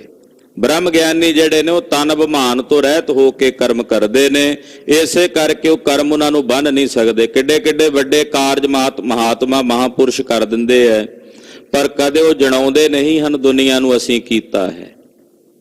ਕਿੱਡੇ ਕਿੱਡੇ ਵੱਡੇ ਕਾਰਜ ਮਹਾਪੁਰਸ਼ ਮਹਾਤਮਾ ਕਰ ਰਹੇ ਨੇ, ਹੁਣ ਵਰਤਮਾਨ ਦੇ ਸਮੇਂ 'ਚ ਵੀ ਕਰਦੇ ਆ, ਪਹਿਲਾਂ ਵੀ ਕਰ ਗਏ ਨੇ, ਪਰ ਉਹਨਾਂ ਕਦੇ ਜਣਾਇਆ ਨਹੀਂ ਅਸੀਂ ਕੀਤਾ ਹੈ। ਅੱਜ ਕੱਲ ਤਾਂ ਜਣਾਇਆ ਜਾਂਦਾ ਨਾ ਵੀ ਅਸੀਂ ਕਰਦੇ ਹਾਂ, ਮੈਂ ਕਰਦਾ ਹਾਂ। ਉਹਨਾਂ ਮਹਾਪੁਰਸ਼ਾਂ ਨੇ ਤਾਂ ਆਪਣਾ ਆਪ ਪ੍ਰਗਟ ਹੀ ਨਹੀਂ ਕੀਤਾ ਕਿਤੇ, ਏਡੇ ਏਡੇ ਵੱਡੇ ਕਾਰਜ ਕਰ ਗਏ ਸਮਾਜ ਵਿੱਚ, ਸੰਸਾਰ 'ਚ ਰਹਿ ਕੇ। ਹਾਂਜੀ, ਤਨ ਹੰਤਾ ਮਹਿ ਸਭ ਉਤਪਾਤ, ਕਹਿੰਦੇ ਜਿਹੜੀ ਸਰੀਰ ਦੀ ਹੰਗਤਾ ਇਹਦੇ ਵਿੱਚ ਹੀ ਸਾਰੇ ਉਤਪਾਤ ਨੇ, ਉਪਦਰਵ ਹਨ। ਦੁਖ ਪ੍ਰਾਪਤ ਪੁਨ ਪੁਨ ਪਛਤਾਤ, ਇਸੇ ਕਰਕੇ ਦੁੱਖ ਮਿਲਦੇ ਨੇ ਤੇ ਇਸ ਬੰਦੇ ਨੂੰ ਮੁੜ ਮੁੜ ਕੇ ਪਛਤਾਉਣਾ ਪੈਂਦਾ ਹੈ। ਜਨਮ ਅਸੰਖ ਇਸੀ ਤੇ ਧਰੈ, ਇਹਨਾਂ ਕਰਮਾਂ ਕਰਕੇ ਅਸੰਖ ਜਨਮ। ਹੁਣ ਪੱਥੇ ਵਿੱਚ ਪਤਾ ਨਹੀਂ ਕਿੰਨੇ ਕੁ ਤੀਰ ਪਏ ਨੇ ਜਿਨ੍ਹਾਂ ਨੇ ਪਰਲ ਅਜੇ ਤੇ ਇੱਕੋ ਹੀ ਛੱਡਿਆ ਤੇ ਆਹ ਸਰੀਰ ਮਿਲਿਆ, ਇੱਕ ਤੀਰ ਚਲਾਇਆ। ਉਹ ਹਾਲੇ ਪਤਾ ਨਹੀਂ ਕਿੰਨੇ ਕੁ ਪਏ ਨੇ ਉੱਥੇ ਪਿੱਛੇ। ਅੱਗੋਂ ਜਿਹੜੇ ਹੋਰ ਅੱਗੇ ਕਿਰਿਆਮਾਨ ਨਾਲ ਨਾਲ ਕਰ ਰਹੇ ਉਹ ਜਮਾ ਕਰੀ ਜਾਂਦੇ, ਹਾਲੇ ਹੋਰ ਪਤਾ ਨਹੀਂ ਕਿੰਨੇ ਕੁ ਹੋਣੇ ਆ। ਇਸ ਕਰਕੇ ਨਾ ਕਰਮਾਂ ਕਰਕੇ ਅੱਗੇ ਅਸੰਖ ਹੀ ਜਨਮ ਪ੍ਰਾਪਤ ਹੁੰਦੇ ਨੇ, ਗਿਣਤੀ ਨਹੀਂ। ਅਪਰਮਾਨ ਸੰਕਟ ਤੇ ਮਰੈ, ਅਪਰਮਾਨ ਜਿਹੜਾ ਮਿਣਿਆ ਹੀ ਨਹੀਂ ਜਾ ਸਕਦਾ, ਬਹੁਤੇ ਸੰਕਟ ਕਰਕੇ ਜੀਵ ਨੂੰ ਬਾਰ-ਬਾਰ ਜੰਮਣਾ ਤੇ ਮਰਨਾ ਪੈਂਦਾ ਹੈ। ਮਮਤਾ ਆਦ ਵਿਕਾਰ ਅਨੇਕ, ਮਮਤਾ ਆਦਿਕ ਦੇ ਜਿਹੜੇ ਵਿਕਾਰ ਨੇ ਅਨੇਕਾਂ ਪ੍ਰਕਾਰ ਦੇ। ਤਨ ਹੰਤਾ ਜਨਤੀ ਅਵਿਵੇਕ, ਅਵਿਵੇਕੀ ਪੁਰਸ਼ਾਂ ਦੇ ਹਿਰਦਿਆਂ 'ਚ ਤਨ ਹੰਤਾ ਨੂੰ ਪੈਦਾ ਕਰਦੀ ਹੈ। ਜਿਸ ਜਨ ਪਰ ਹੋਵੇ ਗੁਰ ਕਰੁਣਾ, ਹੁਣ ਕੋਈ ਆਖੇ ਜੀ ਗੁਰੂ ਦਾ ਕੀ ਲਾਭ ਹੈ, ਤਾਂ ਭਾਈ ਸਾਹਿਬ ਭਾਈ ਦਇਆ ਸਿੰਘ ਜੀ ਕਹਿੰਦੇ ਜਿਸ ਤੇ ਗੁਰੂ ਦੀ ਕਿਰਪਾ ਹੁੰਦੀ ਹੈ, ਜਿਸ ਤੇ ਗੁਰੂ ਦਾ ਤਰਸ ਹੁੰਦਾ, ਜਿਹਦੇ ਤੇ ਗੁਰੂ ਸਾਹਿਬ ਰੀਝ ਪੈਂਦੇ, ਪ੍ਰਸੰਨ ਹੋ ਜਾਂਦੇ ਨੇ, ਤਨ ਹੰਤਾ ਕੋ ਕਰਹਿ ਪ੍ਰਹਰਨਾ, ਉਹਦੇ ਸਰੀਰ ਦੀ ਹੰਗਤਾ ਉਹਦੇ ਅੰਦਰੋਂ ਕੱਟ ਦਿੰਦੇ ਨੇ। ਜਦੋਂ ਸਰੀਰ ਦੀ ਹੰਗਤਾ ਕੱਟੀ ਜਾਂਦੀ ਹੈ ਤਾਂ ਫਿਰ ਇਹਦੇ ਸਾਰੇ ਕਰਮ ਵੀ ਨਸ਼ਟ ਭ੍ਰਸ਼ਟ ਹੋ ਜਾਂਦੇ ਹਨ। ਜਿੰਨੇ ਕਿਰਿਆਮਾਨ ਕਰਮ ਅੱਗੇ ਉਹ ਸੰਚਿਤ ਬਣਨੇ ਹੀ ਨਹੀਂ। ਇਹ ਫਾਇਦਾ ਹੈ ਗੁਰੂ ਦੀ ਸ਼ਰਨ ਵਿੱਚ ਆਉਣ ਦਾ। ਗੁਰੂ ਕੀ ਕਿਰਪਾ ਸਦਕਾ ਤਨ ਹੰਤਾ ਮਿਟ ਜਾਂਦੀ ਹੈ। ਸਤਿਗੁਰੂ ਦੱਸ ਦਿੰਦੇ ਆ ਤੂੰ ਸਰੀਰ ਨਹੀਂ ਹੈ, ਇਹ ਅਨਾਤਮ ਹੈ, ਤੂੰ ਤਾਂ ਆਤਮ ਸਵਰੂਪ ਸਤ ਹੈ। ਤਤ ਉਪਦੇਸ਼ ਨਾਮ ਲਿਵ ਲਾਵੈ। ਕਹਿੰਦੇ ਗੁਰੂ ਸਾਹਿਬ ਜੀ ਦੇ ਉਪਦੇਸ਼ ਨਾਲ ਫਿਰ ਸਿੱਖ ਦੀ ਤਤਵ ਰੂਪ ਦੇ ਵਿੱਚ ਲਿਵ ਲੱਗਦੀ ਹੈ। ਜਨਮ ਮਰਨ ਦੁਖ ਤੇ ਛੁੱਟ ਜਾਵੇ। ਤੇਰੇ ਜਨਮ ਤੇ ਮਰਨ ਦੇ ਦੁੱਖ ਤੋਂ ਛੁੱਟ ਜਾਂਦਾ। ਮੈਂ ਇੱਕ ਹੋਰ ਉਦਾਹਰਣ ਸੁਣਾ ਦਿਆਂ, ਅੱਗੇ ਕਥਾ ਆਉਣੀ ਹੈ। ਵੈਸੇ ਚੌਧਰੀ ਸ਼ਮੀਰ ਨੂੰ ਮਹਾਰਾਜ ਜੀ ਨੇ ਦਰਸ਼ਨ ਦਿੱਤੇ। ਸ਼ਮੀਰ ਨੇ ਬੇਨਤੀ ਕੀਤੀ, ਮਹਾਰਾਜ ਟੁੱਟੋ ਮੇਰੇ ਤੇ। ਗੁਰਦੇਵ ਨੇ ਆਖਿਆ ਮੰਗ ਕੀ ਚਾਹੀਦਾ? ਕਹਿੰਦਾ ਜੀ ਮੇਰਾ ਜੰਮਣ ਮਰਨ ਕੱਟ ਦਿਓ। ਕਲਗੀਧਰ ਸਵਾਮੀ ਕਹਿੰਦੇ ਵੀ ਸ਼ਮੀਰ ਉਹ ਤਾਂ ਹਜੇ ਬੜਾ ਲੰਮਾ ਲੇਖਾ ਜੋਖਾ ਹੈ ਤੇਰਾ। ਕਹਿੰਦਾ ਨਹੀਂ ਮਹਾਰਾਜ ਮੇਰਾ ਜਨਮ ਮਰਨ ਨਹੀਂ ਕੱਟੋ ਤੁਸੀਂ। ਪਾਤਸ਼ਾਹ ਕਹਿੰਦੇ ਚੰਗਾ ਫਿਰ ਕੱਲ ਨੂੰ ਆਈ। ਅਗਲੇ ਦਿਨ ਆਉਣਾ ਸੀ। ਰਾਤ ਨੂੰ ਸੁੱਤੇ ਪਏ ਨੇ ਸੁਪਨਾ ਵੇਖਿਆ ਕਿ ਸ਼ਮੀਰ ਨੇ ਆਪਣਾ ਸਰੀਰ ਤਿਆਗ ਦਿੱਤਾ, ਇਹਦੀ ਮੌਤ ਹੋ ਗਈ। ਅਗਲਾ ਜਨਮ ਕੂਕਰ ਦਾ ਮਿਲਿਆ, ਫਿਰ ਸੂਕਰ ਦਾ ਮਿਲਿਆ, ਫਿਰ ਕਿਸੇ ਕਾਂ ਦਾ। ਕਈ ਜੋਨੀਆਂ ਵਿੱਚ ਭਟਕਦਾ ਭਟਕਦਾ ਇੱਕ ਚੰਡਾਲ ਦੀ ਜੋਨੀ ਪਹੁੰਚਿਆ। ਚੰਡਾਲ ਦੀ ਜੂਨੇ ਜੰਮਿਆ ਤੇ ਭੁੱਖਾ ਮਰਦਾ। ਪੀਲੂ ਖਾਦੇ ਇਧਰ ਮਾਲਵੇ ਦੇ ਇਲਾਕੇ 'ਚ ਹੁੰਦੇ ਸਨ। ਬੜਾ ਡਰ ਕੇ ਡਰਿਆ ਹੋਇਆ ਸਵੇਰੇ ਉੱਠਿਆ। ਜਦੋਂ ਮੈਦਾਨ ਖੇਡਣ ਗਿਆ ਤੇ ਹੈਰਾਨ ਹੋਇਆ ਵੀ ਜਿਹੜੇ ਪੀਲੂ ਰਾਤ ਸੁਪਨੇ 'ਚ ਖਾਦੇ ਸਨ ਉਹ ਮਲ ਵਿੱਚ ਨਜ਼ਰ ਆਏ। ਹੈਰਾਨ ਹੋਇਆ ਵੀ ਉਹ ਤਾਂ ਸੁਪਨਾ ਸੀ ਤੇ ਜਾਗਤ ਵਿੱਚ ਤਾਂ ਮੈਂ ਪੀਲੂ ਨਹੀਂ ਖਾਦੇ। ਕਲਗੀਧਰ ਸਵਾਮੀ ਦੀ ਸ਼ਰਨ ਆਇਆ। ਮਹਾਰਾਜ ਆ ਕੀ ਖੇਡ? ਪਾਤਸ਼ਾਹ ਕਹਿੰਦੇ ਜੇ ਤੂੰ ਮੰਗਿਆ ਸੀ ਤੈਨੂੰ ਦੇ ਦਿੱਤਾ। ਜਨਮ ਮਰਨ ਕਹਿੰਦਾ ਸੀ ਕੱਟ ਦਿਓ। ਇੰਨੇ ਜਨਮ ਤੂੰ ਹਾਲੇ ਭੋਗਣੇ ਸਨ, ਤੇਰੇ ਕਰਮ ਇੰਨੇ ਬਾਕੀ ਸਨ, ਪਰ ਤੂੰ ਗੁਰੂ ਸ਼ਰਨ ਚ ਆਇਆ, ਤੇਰੇ ਜਨਮ ਉਹ ਸਾਰੇ ਸੁਪਨੇ ਚ ਕੱਟ ਦਿੱਤੇ ਆ। ਏਦਾਂ ਗੁਰੂ ਜਨਮ ਕੱਟ ਦਿੰਦਾ। ਸੰਚਿਤ ਕਰਮ ਜਿੰਨੇ ਸੀ ਜਿਨ੍ਹਾਂ ਦਾ ਅੱਗੇ ਫਲ ਮਿਲਣਾ ਸੀ, ਉਹ ਜੂਨੀਆਂ ਮਿਲਣੀਆਂ ਸੀ, ਉਹ ਸਾਰੀ ਸੰਚਿਤ ਕਰਮ ਮਹਾਰਾਜ ਜੀ ਨੇ ਨਾਸ ਕਰ ਦਿੱਤੇ। ਇਹ ਗੁਰੂ ਦੀ ਕਿਰਪਾ ਨਾਲ ਹੁੰਦਾ। ਸਤਿਗੁਰੂ ਜੀ ਜਿਨ੍ਹਾਂ ਤੇ ਤਰਸ ਕਰਦੇ ਨੇ ਉਹਨਾਂ ਦਾ ਜਨਮ ਮਰਨ ਕੱਟ ਦਿੰਦੇ ਨੇ। ਉਹ ਜਨਮ ਮਰਨ ਤੋਂ ਮੁਕਤ ਹੋ ਜਾਂਦੇ ਹਨ। ਦੋਹਰਾ ਪੁਨ ਸਿੰਘਨ ਭੋਜਨ ਕਰਿਓ, ਕਹੋ ਰੂਪ ਅਗਿਆਨ। ਹੁਣ ਵਿਸ਼ਾ ਕੁਝ ਹੋਰ ਸੂਖਸ਼ਮ ਹੋ ਜਾਣਾ। ਇਹ ਕਥਾ ਅੱਗੇ ਥੋੜੀ ਹੋਰ ਸੂਖਸ਼ਮ ਚਲੀ ਜਾਣੀ ਹੈ, ਸੂਖਮ ਤਰੰਗੀ ਹੈ। ਗੁਰੂ ਸਾਹਿਬ ਕਿਰਪਾ ਕਰਨ, ਜਿਵੇਂ ਜਿਵੇਂ ਸੂਖਸ਼ਮ ਹੋਵੇ ਸਾਡੀ ਸੁਰਤ ਹੋਰ ਸੂਖਸ਼ਮ ਹੁੰਦੀ ਚਲੀ ਜਾਏ। ਸਿੰਘਾਂ ਨੇ ਬੇਨਤੀ ਕੀਤੀ ਭਾਈ ਦਇਆ ਸਿੰਘ ਜੀ ਕੋਲੋਂ। ਜਦੋਂ ਕਰਮ ਨਿਰਣੇ ਸੁਣ ਲਿਆ, ਹੁਣ ਆਤਮ ਵਿਚਾਰ ਪੁੱਛਦੇ ਐ। ਕਹਿਣ ਲੱਗੇ ਭਾਈ ਸਾਹਿਬ ਸਾਨੂੰ ਕਿਰਪਾ ਕਰਕੇ ਅਗਿਆਨ ਦਾ ਰੂਪ ਦੱਸੋ, ਅਗਿਆਨ ਕੀ ਹੈ?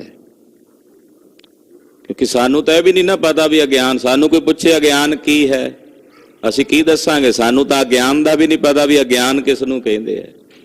ਭਾਈ ਸਾਹਿਬ ਸਾਨੂੰ ਅਗਿਆਨ ਦਾ ਰੂਪ ਦੱਸੋ, ਅਗਿਆਨ ਦੇ ਸਰੂਪ ਬਾਰੇ ਸਾਨੂੰ ਦਰਸਾਓ। ਮਾਇਆ ਬਹੁਰ ਅਵਿਦਿਆ, ਬੰਧਨ ਮੋਖ ਬਖਾਨ। ਪਹਿਲਾ ਸਵਾਲ ਹੈ ਕਿ ਸਾਨੂੰ ਅਗਿਆਨ ਬਾਰੇ ਦੱਸੋ, ਅਗਿਆਨ ਕੀ ਹੈ। ਦੂਸਰਾ ਮਾਇਆ ਕੀ ਹੈ?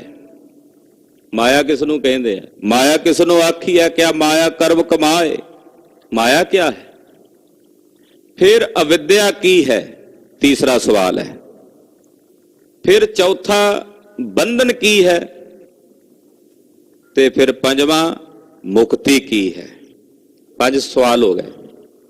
ਪਹਿਲਾ ਅਗਿਆਨ, ਦੂਸਰਾ ਮਾਇਆ, ਤੀਸਰੀ ਅਵਿਦਿਆ, ਚੌਥਾ ਬੰਧਨ ਤੇ ਪੰਜਵਾਂ ਮੁਕਤੀ। ਇਹ ਕੀ ਹਨ? ਇਹਦਾ ਸਾਰਾ ਸਰੂਪ ਸਾਨੂੰ ਦੱਸੋ। ਚੌਪਈ ਜਾਗਰਤ ਸੁਪਨ ਸੁਖੋਪਤ ਤੀਨ। ਫਿਰ ਜਾਗਰਤ ਇਹ ਕੀ ਹੈ? 6ਵਾਂ। 7ਵਾਂ ਸਵਾਲ ਸਵਪਨ ਕੀ ਹੈ? ਤੇ 8ਵਾਂ ਸੁਖੋਪਤੀ ਕੀ ਹੈ?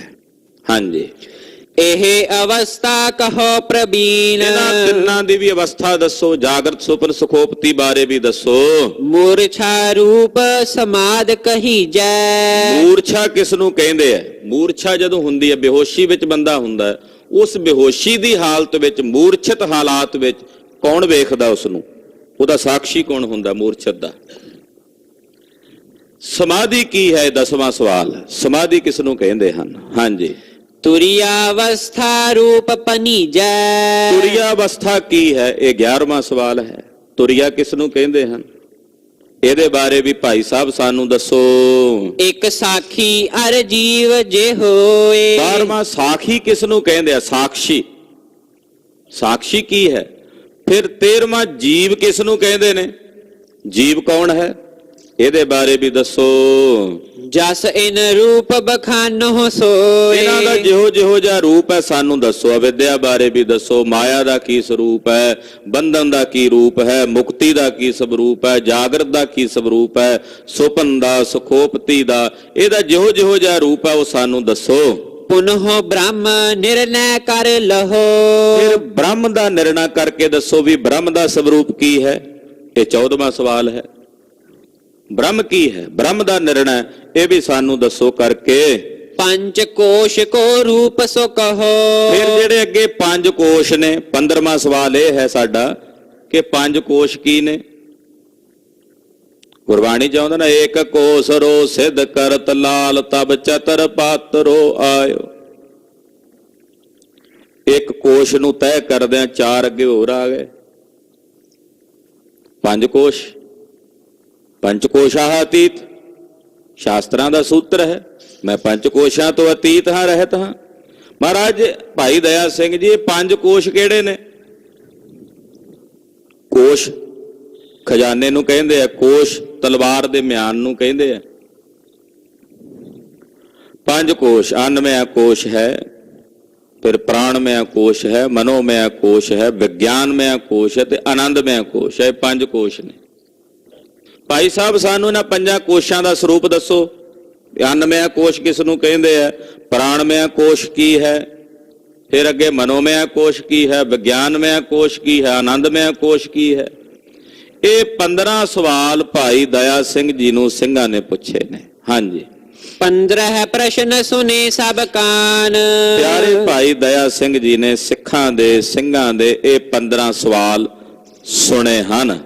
ਦਇਆ ਸਿੰਘ ਜੀ ਕਰਤ ਬਖਾਨ। ਭਾਈ ਸਾਹਿਬ ਭਾਈ ਦਇਆ ਸਿੰਘ ਜੀ ਸਿੰਘਾਂ ਦੇ ਇਹਨਾਂ 15 ਸਵਾਲਾਂ ਦਾ ਜਵਾਬ ਦਿੰਦੇ ਹਨ। ਜਿਸ ਪਰ ਗੁਰੂ ਪ੍ਰਸੰਨਤਾ ਧਰੈ। ਭਾਈ ਸਾਹਿਬ ਕਹਿੰਦੇ, ਸਿੰਘੋ ਜਿਹਦੇ ਤੇ ਗੁਰੂ ਸਾਹਿਬ ਪ੍ਰਸੰਨ ਹੁੰਦੇ ਆ, ਜਿਹਦੇ ਤੇ ਸਤਿਗੁਰੂ ਜੀ ਰੀਝਦੇ ਹਨ, ਸੁਣ ਕੇ ਦ੍ਰਿੜ ਨਿਸ਼ਚੈ ਸੋ ਕਰੈ। ਉਹੀ ਇਹਨਾਂ ਬਚਨਾਂ ਨੂੰ ਸੁਣ ਕੇ ਹਿਰਦੇ 'ਚ ਦ੍ਰਿੜ ਨਿਸ਼ਚਾ ਕਰਨਗੇ। ਉਹ ਜਾਣਨਗੇ ਜਿਹਨਾਂ ਤੇ ਗੁਰੂ ਦੀ ਰੀਝਤਾਈ ਹੋਵੇਗੀ, ਪ੍ਰਸੰਨਤਾ ਹੋਵੇਗੀ, ਉਹ ਇਸ ਬਚਨਾਂ ਨੂੰ ਸੁਣ ਕੇ ਆਪਣੇ ਹਿਰਦੇ 'ਚ ਸੁਨਿਸ਼ਚਿਤ ਕਰਨਗੇ, ਦ੍ਰਿੜ ਕਰਨਗੇ। ਸੁਣੀਐ ਸਭ ਕੇ ਰੂਪ ਬਖਾਨੋ। ਸੁਣੋ, ਮੈਂ ਇਹਨਾਂ ਸਾਰਿਆਂ ਦਾ ਰੂਪ ਤੁਹਾਨੂੰ, ਜਿਹੜੇ 15 ਰੂਪ ਤੁਸੀਂ ਪੁੱਛੇ ਨੇ ਸਵਾਲ, ਇਹਨਾਂ 15 ਦਾ ਰੂਪ ਤੁਹਾਨੂੰ ਦੱਸਦੇ ਹਾਂ। ਗੁਰ ਕਰੁਣਾ ਤੇ ਮੈਂ ਜਿਮ ਜਾਨੋ। ਜਿਵੇਂ ਗੁਰੂ ਦੀ ਕਿਰਪਾ ਨਾਲ ਮੈਂ ਜਾਣਿਆ, ਉਹ ਤਿਵੇਂ ਤੁਹਾਨੂੰ ਦੱਸਦਾ। ਗੁਰੂ ਸਾਹਿਬ ਦੀ ਕਿਰਪਾ ਨਾਲ ਹੀ ਜਾਣਿਆ। ਭਾਈ ਦਇਆ ਸਿੰਘ ਕਹਿੰਦੇ, ਮੈਂ ਆਪ ਨਹੀਂ ਜਾਣ ਸਕਿਆ। ਗੁਰੂ ਕਰੁਣਾ ਨਾਲ ਜਿਵੇਂ ਮੈਂ ਜਾਣਿਆ, ਉਹ ਤਿਵੇਂ ਤੁਹਾਨੂੰ ਦੱਸਾਂਗਾ। ਜਿਸ ਜਾਣੇ ਅਰ ਨਿਰਣੈ ਕਰੇ। ਜਿਸ ਨੂੰ ਜਾਣਿਆ ਤੇ ਨਿਰਣਾ ਕੀਤਿਆਂ, ਜਗ ਸਾਗਰ ਤੇ ਸੋ ਨਰ ਤਰੇ। ਜਿਹੜਾ ਇਸ ਨੂੰ ਜਾਣਦਾ ਤੇ ਨਿਰਣਾ ਕਰਦਾ, ਉਹ ਇਸ ਸੰਸਾਰ ਸਮੁੰਦਰ ਤੋਂ ਪਾਰ ਉਤਰ ਜਾਂਦਾ। ਉਹਦਾ ਇਸ ਜਗਤ ਤੋਂ ਪਾਰ ਉਤਾਰਾ ਹੋ ਜਾਂਦਾ ਹੈ। ਉਹ ਇਹ ਭਵ ਸਾਗਰ ਤੋਂ ਤਰ ਜਾਂਦਾ ਹੈ। ਸਵਈਆ ਛੰਦ ਬਿਨ ਆਕਾਰ ਬਿਨ ਜਨਮ ਅਨਾਦੀ। ਰਹਿ ਇੱਕ ਦੇਸ਼ ਬ੍ਰਹਮ ਕੇ ਮਾਹੇ। ਭਾਈ ਸਾਹਿਬ ਭਾਈ ਦਇਆ ਸਿੰਘ ਜੀ ਕਹਿੰਦੇ, ਸੁਣੋ ਅਗਿਆਨ ਕੀ ਹੈ। ਪਹਿਲਾ ਸਵਾਲ ਸੀ ਨਾ, ਅਗਿਆਨ ਦਾ ਕੀ ਸਰੂਪ ਹੈ। ਕਹਿੰਦੇ ਸੁਣੋ ਅਗਿਆਨ ਬਾਰੇ। ਸੂਖਸ਼ਮ ਵਿਸ਼ਾ ਹੈ ਅਗਿਆਨ, ਜਿਸ ਦਾ ਸਵਰੂਪ ਨਹੀਂ ਹੈ, ਕੋਈ ਰੂਪ ਨਹੀਂ। ਉਦਾਂ ਕਹਿ ਦਿੰਦੇ ਆ ਵੀ ਅਗਿਆਨ ਹਨੇਰਾ ਹੁੰਦਾ, ਕਾਲੇ ਰੰਗ ਦਾ, ਪਰ ਅਸਲ ਦੇ ਵਿੱਚ ਅਗਿਆਨ ਦਾ ਕੋਈ ਸਵਰੂਪ ਨਹੀਂ। ਸਾਨੂੰ ਕੋਈ ਪੁੱਛਦਾ, ਭਾਈ ਤੂੰ ਇਹ ਗੱਲ ਬਾਰੇ, ਆਪਾਂ ਕਹਿੰਦੇ ਮੈਂ ਨਹੀਂ ਜਾਣਦਾ। ਉਹ ਜਿਹੜਾ ਕਹਿੰਦੇ ਆ ਮੈਂ ਨਹੀਂ ਜਾਣਦਾ, ਉਹਦਾ ਕੋਈ ਰੂਪ ਹੈ ਵੀ ਕੀ ਨਹੀਂ ਜਾਣਦਾ? ਇਸ ਕਰਕੇ ਇਹਦਾ ਕੋਈ ਰੂਪ ਨਹੀਂ ਹੈ। ਇਹ ਬਿਨਾਂ ਰੂਪ ਤੋਂ ਹੈ ਅਗਿਆਨ। ਫਿਰ ਅੱਗੇ ਕਹਿੰਦੇ ਆ ਆਕਾਰ ਵੀ ਕੋਈ ਨਹੀਂ ਹੈ ਇਸ ਦਾ। ਬਿਨ ਆਕਾਰ ਬਿਨ ਜਨਮ, ਇਹਦਾ ਆਕਾਰ ਨਹੀਂ ਹੈ ਕੋਈ। ਇਹਨੂੰ ਜੇ ਕਹੀਏ ਵੀ ਇੰਨੇ ਕ ਆਕਾਰ ਦਾ ਹੁੰਦਾ, ਇਹਦਾ ਆਕਾਰ ਨਹੀਂ ਹੈ। ਫਿਰ ਇਹਦਾ ਜਨਮ ਵੀ ਨਹੀਂ ਹੈ। ਆਖੋ ਸਤਿਨਾਮ। ਸ੍ਰੀ ਵਾਹਿਗੁਰੂ। ਅਗਿਆਨ ਦਾ ਜਨਮ ਨਹੀਂ ਹੋਇਆ, ਕਿਉਂਕਿ ਜੇ ਅਗਿਆਨ ਦਾ ਜਨਮ ਮੰਨਾਂਗੇ ਤਾਂ ਮਤਲਬ ਇਹਦੀ ਹੋਂਦ ਮੰਨਣੀ ਪਏਗੀ, ਤਾਂ ਹੈ ਹੀ ਨਹੀਂ। ਜਿਹੜਾ ਹੈ ਹੀ ਨਹੀਂ ਉਹਦਾ ਜਨਮ ਕਿਵੇਂ ਮੰਨਾਂਗੇ? ਇਹਦਾ ਜਨਮ ਵੀ ਨਹੀਂ ਹੋਇਆ। ਭਾਈ ਦਇਆ ਸਿੰਘ ਜੀ ਕਹਿੰਦੇ ਇੱਕ ਇਹਦਾ ਆਕਾਰ ਨਹੀਂ ਹੈ ਤੇ ਜਨਮ ਵੀ, ਜੇ ਕੋਈ ਜਨਮ ਹੁੰਦਾ ਤੇ ਆਕਾਰ ਹੁੰਦਾ ਨਾ, ਜਨਮ ਹੀ ਨਹੀਂ ਹੈ ਤੇ ਇਸ ਕਰਕੇ ਆਕਾਰ ਵੀ ਨਹੀਂ ਹੈ। ਪੁੱਛਿਆ ਕਿੰਨਾ ਕੁ ਪੁਰਾਣਾ ਹੈ, ਇਹ ਕਿੰਨਾ ਕੁ ਪੁਰਾਣਾ ਅਗਿਆਨ? ਤਾਂ ਕਹਿੰਦੇ ਅਨਾਦਿ, ਪਤਾ ਹੀ ਨਹੀਂ ਕਦੋਂ ਦਾ ਹੈ। ਬਿਨ ਆਕਾਰ ਬਿਨ ਜਨਮ ਅਨਾਦਿ। ਫਿਰ ਇਹਦਾ ਅਨਾਦਿ ਦਾ ਮਤਲਬ ਹੁੰਦਾ ਵੀ ਪਤਾ ਨਹੀਂ ਹੈ ਕਿੰਨਾ ਕੁ ਪੁਰਾਣਾ ਹੈ। ਅਗਿਆਨ ਬਾਰੇ ਨਹੀਂ ਦੱਸਿਆ ਜਾ ਸਕਦਾ ਕਿੰਨਾ ਕੁ ਪੁਰਾਣਾ ਹੈ। ਆਖਿਆ ਰਹਿੰਦਾ ਕਿੱਥੇ ਹੈ? ਰਹਿ ਇੱਕ ਦੇਸ਼ ਬ੍ਰਹਮ ਕੇ ਮਾਹੇ। ਇਹ ਬ੍ਰਹਮ ਦੇ ਹੀ ਕਿਸੇ ਹਿੱਸੇ ਵਿੱਚ ਰਹਿੰਦਾ ਹੈ। ਬ੍ਰਹਮ ਜੋ ਵਿਆਪਕ ਹੈ ਉਹਦੇ ਵਿੱਚ ਹੀ ਕਿਸੇ ਜਗ੍ਹਾ ਤੇ ਰਹਿੰਦਾ ਹੈ। ਆਖੋ ਸਤਿਨਾਮ। ਸ੍ਰੀ ਵਾਹਿਗੁਰੂ। ਬ੍ਰਹਮ ਦੇ ਹੀ ਕਿਸੇ ਹਿੱਸੇ 'ਚ ਰਹਿੰਦਾ ਹੈ, ਕਿਉਂਕਿ ਬ੍ਰਹਮ ਦੇ ਤੇ ਵਿਸ਼ਾਲ ਵਿਰਾਟ ਰੂਪ ਵਿੱਚ ਤਾਂ ਬਹੁਤ ਕੁਝ ਹੈ। ਉਸੇ ਦੇ ਵਿਰਾਟ ਰੂਪ ਵਿੱਚ ਕਿਸੇ ਹਿੱਸੇ ਤੇ, ਕਿਸੇ ਇੱਕ ਜਗ੍ਹਾ ਤੇ ਇਹ ਰਹਿੰਦਾ ਹੈ। ਹਾਂਜੀ। ਨਾਮ ਅਗਿਆਨ ਲੀਏ ਖਟ ਸੰਗਿਆ, ਇੱਕ ਚੇਤਨ ਵਿਆਪਕ ਵਿੱਚ ਤਾਹੇ। ਕਹਿੰਦੇ ਇਸ ਨੂੰ ਅਗਿਆਨਕ ਕਹਿੰਦੇ ਨੇ। ਇਹਦਾ ਨਾਮ ਹੈ ਅਗਿਆਨ, ਜਿਸ ਦਾ ਨਾ ਜਨਮ ਹੋਇਆ, ਨਾ ਆਕਾਰ ਹੈ, ਅਨਾਦਿ ਹੈ, ਔਰ ਬ੍ਰਹਮ ਦੇ ਹੀ ਕਿਸੇ ਇੱਕ ਜਗ੍ਹਾ ਵਿੱਚ, ਦੇਸ਼ ਵਿੱਚ ਰਹਿੰਦਾ ਹੈ। ਉਹਦੇ ਕਿਸੇ ਖਾਸ ਸਥਾਨ ਤੇ ਬ੍ਰਹਮ ਦੇ ਸਰੂਪ ਵਿੱਚ ਹੀ ਕਿਤੇ ਰਹਿੰਦਾ ਹੈ। ਇਹਨੂੰ ਅਗਿਆਨ ਬੋਲਦੇ ਨੇ। ਔਰ ਇਹ ਅਗਿਆਨ ਨੇ ਉਸ ਬ੍ਰਹਮ ਨੂੰ 6 ਹਿੱਸਿਆਂ ਵਿੱਚ ਅੱਗੇ ਵੰਡ ਦਿੱਤਾ ਹੈ। ਖਟ ਸੰਗਿਆ, ਅਗਿਆਨ ਦੇ ਨਾਲ ਉਹ ਬ੍ਰਹਮ ਦੀ ਅੱਗੇ 6 ਪ੍ਰਕਾਰ ਦੀ ਸੰਗਿਆ ਹੋ ਗਈ। 6 ਨਾਂ ਪਾ ਦਿੱਤੇ ਅੱਗੇ, ਬ੍ਰਹਮ ਦਾ ਹੀ ਵਿਭਾਜਨ ਕਰ ਦਿੱਤਾ ਇਸ ਅਗਿਆਨ ਨੇ। ਉਹ ਜਿਹੜੇ 6 ਹਿੱਸੇ ਅੱਗੇ ਬਣੇ ਨੇ ਉਹਨਾਂ ਵਿੱਚੋਂ ਇੱਕ ਹੈ ਵਿਆਪਕ ਚੇਤਨ। ਵਿਆਪਕ ਚੇਤਨ, ਵਿਆਪਕ ਚੇਤਨ ਦਾ ਮਤਲਬ ਹੈ ਸਭ ਅੰਤਰ ਸਭ ਬਾਹਰ, ਜੋ ਸਾਰਿਆਂ ਦੇ ਅੰਦਰ ਵੀ ਹੈ, ਸਾਰਿਆਂ ਦੇ ਬਾਹਰ ਵੀ ਹੈ। ਵਿਆਪਕ, ਜਿਵੇਂ ਆਕਾਸ਼ ਹੈ ਨਾ, ਇੱਕ ਦਰਬਾਰ ਸਾਹਿਬ ਦੇ ਅੰਦਰ ਵੀ ਹੈ ਤੇ ਬਾਹਰ ਵੀ ਹੈ, ਇਹ ਵਿਆਪਕ ਹੈ। ਪਰ ਇਹ ਆਕਾਸ਼ ਵੀ ਕਈ ਥਾਵਾਂ ਤੇ ਨਹੀਂ ਹੈ। ਜਦੋਂ ਕੋਈ ਸਥੂਲ ਚੀਜ਼ ਏਦਾਂ ਇਕੱਠੀ ਹੋ ਜਾਂਦੀ ਉਹਦੇ 'ਚ ਆਕਾਸ਼ ਨਹੀਂ ਰਹਿ ਜਾਂਦਾ। ਪਰ ਪ੍ਰਮਾਤਮਾ ਤਾਂ ਆਕਾਸ਼ ਨਾਲੋਂ ਵੀ ਵੱਧ ਵਿਆਪਕ ਹੈ। ਇਸ ਕਰਕੇ ਇੱਕ ਸੰਗਿਆ ਉਹਦੀ ਪੈ ਗਈ। ਅਗਿਆਨ ਤੋਂ ਹੀ 6 ਸੰਗਿਆਵਾਂ, 6 ਉਹਦੇ ਹਿੱਸੇ ਬਣੇ। ਇੱਕ ਹਿੱਸਾ ਜਿਸ ਨੂੰ ਕਿਹਾ ਜਾਂਦਾ ਵਿਆਪਕ ਚੇਤਨ। ਚੇਤਨ ਸੋ ਸੰਬੰਧ ਈਸ਼ਵਰਤਾ। ਦੂਸਰਾ ਉਹਦਾ ਸਵਰੂਪ ਬਣਿਆ ਚੇਤਨ। ਇੱਕ ਵਿਆਪਕ ਚੇਤਨ, ਇੱਕ ਕੱਲਾ ਚੇਤਨ। ਸਭ ਮੈਂ ਜੋਤ ਜੋਤ ਹੈ ਸੋਏ ਤਿਸ ਦਾ ਚਾਨਣ, ਸਭ ਮੈਂ ਚਾਨਣ ਹੋ। ਇਹ ਕੱਲਾ ਚੇਤਨ ਹੈ। ਤੀਸਰਾ ਸੰਬੰਧ ਈਸ਼ਵਰ, ਮਾਇਆ ਦੇ ਸਹਿਤ ਜਿਹੜਾ ਸਬਲ ਹੋ ਗਿਆ ਉਹਨੂੰ ਈਸ਼ਵਰ ਕਹਿਣ ਲੱਗ ਪਏ। ਹਾਂਜੀ। ਚਤੁਰਥ ਸੰਗਿਆ ਜੀਵ ਜੇ ਆਹੇ। ਤੇ ਚੌਥਾ ਜੀਵ ਬਣ ਗਿਆ। ਇੱਕੋ ਬ੍ਰਹਮ ਦੇ ਵਿੱਚ ਜਦੋਂ ਅਗਿਆਨ ਨੇ ਪਰਦਾ ਪਾਇਆ ਨਾ, ਉਸ ਅਗਿਆਨ ਦੇ ਕਰਕੇ ਇੱਕ ਚੇਤਨ ਵਿਆਪਕ ਬਣ ਗਿਆ, ਦੂਸਰਾ ਚੇਤਨ ਹੋ ਗਿਆ, ਤੇ ਤੀਸਰਾ ਜਿਹੜਾ ਸੀ ਉਹ ਜੀਵ ਬਣ ਗਿਆ, ਔਰ ਚੌਥਾ ਈਸ਼ਵਰ ਬਣ ਗਿਆ। ਈਸ਼ਵਰ ਜੀਵ ਵਿਭਾਗ ਪੰਚਮੋ। ਤੇ ਜਿਹੜਾ ਪੰਜਵਾਂ ਸੀ ਉਹ ਜੀਵ ਈਸ਼ਵਰ ਦੀ ਜਿਹੜਾ ਵਿਭਾਗ ਹੋਇਆ ਵੀ ਆ ਜੀਵ ਹੈ, ਆ ਈਸ਼ਵਰ ਹੈ। ਇਹ ਜੀਵ ਈਸ਼ਵਰ ਦਾ ਜਿਹੜਾ ਭੇਦ ਹੈ ਉਹ ਪੰਜਵਾਂ ਹੋ ਗਿਆ। ਚਿਦਾਭਾਸ ਖਸ਼ਟਮ ਲੱਖ ਵਾਹੇ। ਫਿਰ ਛੇਵਾਂ ਚਿਦਾਭਾਸ, ਜਿਹੜਾ ਆਭਾਸ ਪਿਆ, ਜਿਵੇਂ ਸੂਰਜ ਦਾ ਪ੍ਰਤੀਬਿੰਬ ਪਿਆ ਨਾ, ਆਭਾਸ ਸਰੋਵਰ ਦੇ ਵਿੱਚ ਪਿਆ ਤੇ ਸੂਰਜ ਸਰੋਵਰ, ਉਹਨੂੰ ਆਭਾਸ ਕਹਿੰਦੇ। ਕਹਿੰਦੇ ਛੇਵਾਂ ਚਿਦਾਭਾਸ ਰੂਪ ਹੋ ਕੇ ਭਾਸਣ ਲੱਗ ਪਿਆ। ਏਦਾਂ ਇਹ 6 ਹਿੱਸੇ ਜਿਹੜੇ ਨੇ ਅਗਿਆਨ ਨੇ ਬ੍ਰਹਮ ਦੇ ਕਰ ਦਿੱਤੇ। ਬ੍ਰਹਮ ਨੂੰ 6 ਟੁਕੜਿਆਂ 'ਚ ਵੰਡ ਦਿੱਤਾ। ਅਸਲ ਵਿੱਚ ਹੈ ਇੱਕੋ ਹੀ।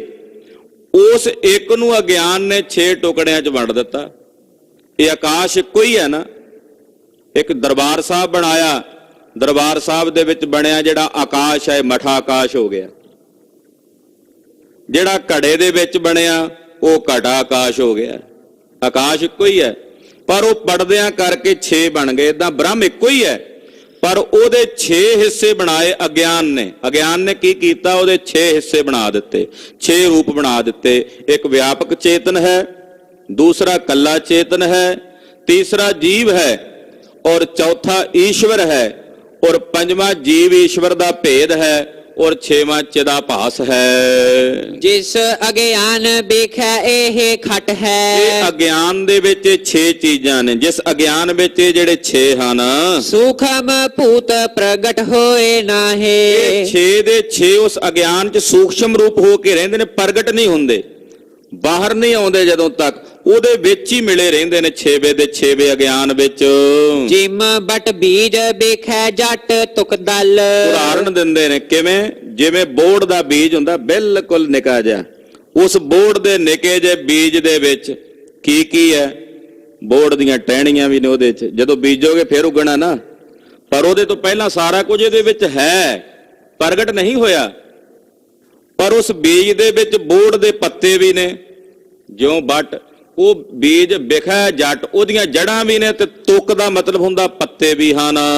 ਸ਼ਾਖਾ ਕਾਂਡ ਸਹਿਤ ਫਲ ਉਸ ਆਹੇ। ਬੀਜ ਦੇ ਵਿੱਚ ਪੱਤੇ ਵੀ ਨੇ, ਟਹਿਣੀਆਂ ਵੀ ਨੇ, ਵੱਡੇ ਵੱਡੇ ਟਹਿਣੇ ਵੀ ਨੇ, ਫਲ ਵੀ ਹੈ।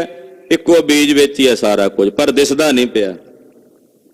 ਬੋੜ ਦਾ ਬੀਜ ਹੈ, ਉਹਦੇ 'ਚ ਹੈ ਸਾਰਾ ਕੁਝ ਹੀ, ਪਰ ਉਹ ਦਿਸ ਨਹੀਂ ਰਿਹਾ। ਇਸੇ ਤਰ੍ਹਾਂ ਇਹ ਜਿਹੜੇ 6 ਦੇ 6 ਦੱਸੇ ਨੇ ਉੱਪਰ, ਇਹ ਅਗਿਆਨ ਦੇ ਵਿੱਚ ਰਹਿੰਦੇ ਨੇ, ਪਰ ਦਿਸਦੇ ਨਹੀਂ ਹਨ ਜਦੋਂ ਤੱਕ ਪ੍ਰਗਟ ਨਹੀਂ ਹੁੰਦੇ। ਬੀਜ ਵਿੱਚ ਸਾਰਾ ਦਰਖਤ ਦਿਸਦਾ ਹੈ, ਪਰ ਉਹ ਉਦੋਂ ਤੱਕ ਪ੍ਰਗਟ ਨਹੀਂ ਹੁੰਦਾ ਜਦੋਂ ਤੱਕ ਉਹ ਜ਼ਮੀਨ 'ਚ ਬੀਜਿਆ ਨਹੀਂ ਜਾਂਦਾ। ਹਾਂਜੀ, ਤਿਸ ਹੀ ਕੋ ਅਭਿਆਕ੍ਰਿਤ ਕਹੀਐ ਹੈ। ਇਸੇ ਨੂੰ ਅਭਿਆਕ੍ਰਿਤ ਕਹਿੰਦੇ ਨੇ। ਸ਼ਾਸਤਰ ਭਾਸ਼ਾ ਦੇ ਵਿੱਚ ਇਸ ਅਵਸਥਾ ਨੂੰ ਅਭਿਆਕ੍ਰਿਤ ਕਹਿੰਦੇ ਹਨ। ਪੁੰਨ ਅਭਿਅਕਤ ਨਾਮ ਪੀਤਾ ਫਿਰ ਹੈ। ਇਹਨੂੰ ਅਭਿਅਕਤ ਵੀ ਕਹਿੰਦੇ ਨੇ, ਜਿਹਨੂੰ ਗੁਰਬਾਣੀ 'ਚ ਮਹਾਰਾਜ ਜੀ ਨੇ ਕਹਿਣਾ ਅਭਿਗਤ। ਅਵਗਤ ਸ਼ਬਦ ਬੋਲਿਆ, ਅਭਿਗਤ, ਅਭਿਅਕਤ। ਇਹਨੂੰ ਗੁਰਬਾਣੀ 'ਚ ਮਹਾਰਾਜ ਜੀ ਨੇ ਇਸ ਤਰ੍ਹਾਂ ਉਚਾਰਿਆ, ਯਾਨੀ ਕਿ ਜੋ ਸਰੀਰ ਤੋਂ ਵਿਅਕਤੀਤਵ ਤੋਂ ਰਹਿਤ ਹੋਵੇ ਉਹਨੂੰ ਕਹਿੰਦੇ ਨੇ ਅਭਿਅਕਤ। ਸਰੀਰ ਨਹੀਂ ਬਣਿਆ, ਪਸਾਰਾ ਨਹੀਂ ਪਸਰਿਆ, ਪਰ ਹੈ, ਉਹਨੂੰ ਅਭਿਅਕਤ ਕਹਿੰਦੇ ਹਨ। ਸਾਮਿਆ ਅਵਸਥਾ ਪ੍ਰਥਮ ਇਹੀ ਹੈ। ਪਹਿਲੀ ਜਿਹੜੀ ਅਵਸਥਾ ਹੈ ਗਿਆਨ ਦੀ, ਇਹਨੂੰ ਸਾਮਿਆ ਅਵਸਥਾ ਇਸੇ ਨੂੰ ਕਹਿੰਦੇ ਹਨ। ਵੇਦਨ ਆਦ ਸੰਤ ਸਭ ਪ੍ਰਾਹੇ। ਮਹਾਂਪੁਰਸ਼ਾਂ ਨੇ, ਸੰਤਾਂ ਨੇ, ਵੇਦਾਂ ਨੇ, ਧਰਮ ਗ੍ਰੰਥਾਂ ਨੇ, ਸਭ ਨੇ ਇਹੀ ਦੱਸੀ, ਇਹ ਸਾਮਿਆ ਅਵਸਥਾ ਇਸੇ ਨੂੰ ਕਹਿੰਦੇ ਹਨ। ਤ੍ਰਿਗੁਣਾਤਮਕਾ ਸਾਮਿਆ ਅਵਸਥਾ। ਕਹਿੰਦੇ ਤਿੰਨੇ ਗੁਣ ਜਿਹੜੇ ਨੇ ਉਹ ਇਸ ਸਾਮਿਆ ਅਵਸਥਾ ਦੇ ਵਿੱਚ ਮਿਲੇ ਰਹਿੰਦੇ ਨੇ, ਇਕਜੁੱਟ। ਚੇਤਨ ਭਾਸ ਸਹਿਤ ਪਹਿਚਾਨ। ਉਹਦੇ ਵਿੱਚ ਚੇਤਨ ਦਾ ਆਭਾਸ ਜਿਹੜਾ ਹੈ ਉਹ ਵੀ ਪਹਿਚਾਣੋ। ਜਦੋਂ ਚੇਤਨ ਦਾ ਆਭਾਸ ਪੈਂਦਾ ਹੈ, ਹੋਏ ਵਿਕਾਰ ਅਵਸਥਾ ਤਿਸ ਕੀ। ਕਹਿੰਦੇ ਉਹ ਸਾਮਿਆ ਅਵਸਥਾ ਫਿਰ ਤਬਦੀਲ ਹੁੰਦੀ ਹੈ। ਜਦੋਂ ਬੀਜ ਜ਼ਮੀਨ 'ਚ ਬੀਜਿਆ ਬੋੜ ਦਾ, ਫੇਰ ਹੀ ਉੱਗਿਆ ਨਾ, ਉਹਦੇ 'ਚ ਪੱਤੇ ਵੀ ਪੈਦਾ ਹੋ ਗਏ, ਟਹਿਣੀਆਂ ਵੀ ਪੈਦਾ ਹੋ ਗਈਆਂ। ਜਿਹੜੇ ਇਹ 6 ਸਨ ਅਗਿਆਨ ਵਿੱਚ, ਪਹਿਲਾਂ ਤਾਂ ਵਿੱਚ ਹੀ ਮਿਲੇ ਹੋਏ ਸੀ। ਜਦੋਂ ਉਹਨਾਂ ਤੇ ਚੇਤਨ ਦਾ ਆਭਾਸ ਪਿਆ, ਉਹਦਾ ਸਵਰੂਪ ਸਾਮਿਆ ਅਵਸਥਾ ਦਾ ਤਬਦੀਲ ਹੋਇਆ। ਵਿਕਾਰ ਦਾ ਮਤਲਬ ਹੋਇਆ ਵੀ ਬਦਲਿਆ। ਹਾਂਜੀ, ਪ੍ਰਿਥਕ ਪ੍ਰਿਥਕ ਬਨ ਤੈ ਗੁਣਵਾਨ। ਫਿਰ ਉਹ ਵੱਖਰੇ ਵੱਖਰੇ ਕਹਿੰਦੇ ਉਹਨਾਂ ਦੇ ਸਰੂਪ ਬਣ ਗਏ। ਗੁਣਵਾਨ ਇਦਾਂ ਦੱਸਦੇ ਨੇ, ਸਤਰਜ ਤਮ ਗੁਣ ਸੁਧਾ ਸੁਧ। ਕਹਿੰਦੇ ਸਤੋ ਰਜੋ ਤਮੋ ਗੁਣ, ਸੁਧ ਅਸੁੱਧ ਉਹਨਾਂ ਦੇ ਭਾਵ ਉਹ ਪੈਦਾ ਹੋ ਗਏ। ਇਹ ਚਿਦਾਭਾਸ ਜੁਤ ਲੀਏ ਪ੍ਰਧਾਨ। ਇਹ ਚਿਦਾਭਾਸ ਦੇ ਸਹਿਤ ਇਹਨਾਂ ਨੂੰ ਪ੍ਰਧਾਨ ਕਿਹਾ ਜਾਂਦਾ ਹੈ। ਸੁਨਹੁ ਸਿੱਖ ਸੋ ਮਾਇਆ ਲਖੀਐ ਹੈ। ਇਹ ਸਿੱਖੋ, ਇਹ ਜਿਹੜੇ 3 ਗੁਣ ਨੇ ਇਹਨੂੰ ਹੀ ਮਾਇਆ ਕੇ। ਦੂਜਾ ਸਵਾਲ ਸੀ ਨਾ ਵੀ ਮਾਇਆ, ਪਹਿਲਾ ਅਗਿਆਨ ਹੋ ਗਿਆ, ਵੀ ਪਹਿਲਾ ਅਗਿਆਨ ਦੱਸ ਦਿੱਤਾ ਵੀ ਅਗਿਆਨ ਕਹਿੰਦੇ ਜਿਹਦੇ ਵਿੱਚ ਉਹ 6 ਚੀਜ਼ਾਂ ਨੇ, ਉਹ ਸਾਮਿਆ ਅਵਸਥਾ।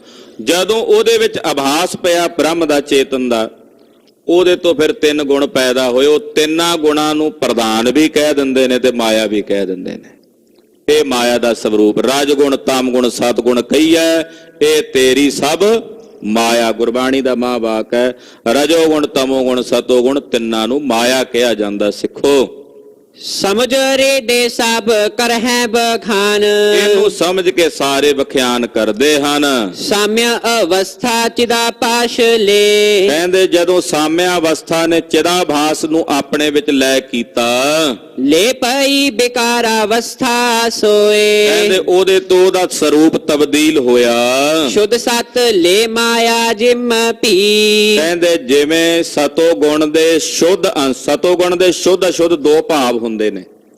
ਕਹਿੰਦੇ ਸਤੋ ਗੁਣ ਦਾ ਜਿਹੜਾ ਸ਼ੁੱਧ ਹਿੱਸਾ ਸੀ ਉਹਦੇ ਤੋਂ ਮਾਇਆ ਬਣ ਗਈ। ਮਲਿਨ ਸਤਵ ਮੁਖ ਤ੍ਰੈ ਗੁਣ ਤੇ ਜੋਏ। ਜਿਹੜਾ ਮਲਨ ਸਤਵ ਸੀ ਉਹਦੇ ਅੱਗੇ ਤ੍ਰੈ ਗੁਣ ਬਣੇ। ਤਿਸ ਕੋ ਲਏ ਅਵਿਦਿਆ ਜਾਨੋ। ਜਿਹੜਾ ਉਹ ਮਲਨ ਸਤਵ ਸੀ ਉਹਦੇ ਤੋਂ ਅਵਿਦਿਆ ਬਣੀ, ਜਿਹੜਾ ਸ਼ੁੱਧ ਸਤਵ ਸੀ ਉਹਦੇ ਤੋਂ ਮਾਇਆ ਬਣੀ।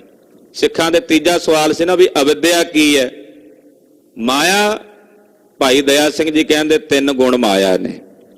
ਸਤੋ ਗੁਣ ਦੀ ਸ਼ੁੱਧ ਅੰਸ਼ ਦੇ ਮਟੀਰੀਅਲ ਤੋਂ ਬਣੀ ਹੈ ਮਾਇਆ, ਔਰ ਉਹਦਾ ਜਿਹੜਾ ਮਲਨ ਗੁਣ ਸੀ, ਮਲਨ ਸਤਵ ਸੀ, ਉਹਦੇ ਤੋਂ ਬਣੀ ਆ ਅਵਿਦਿਆ।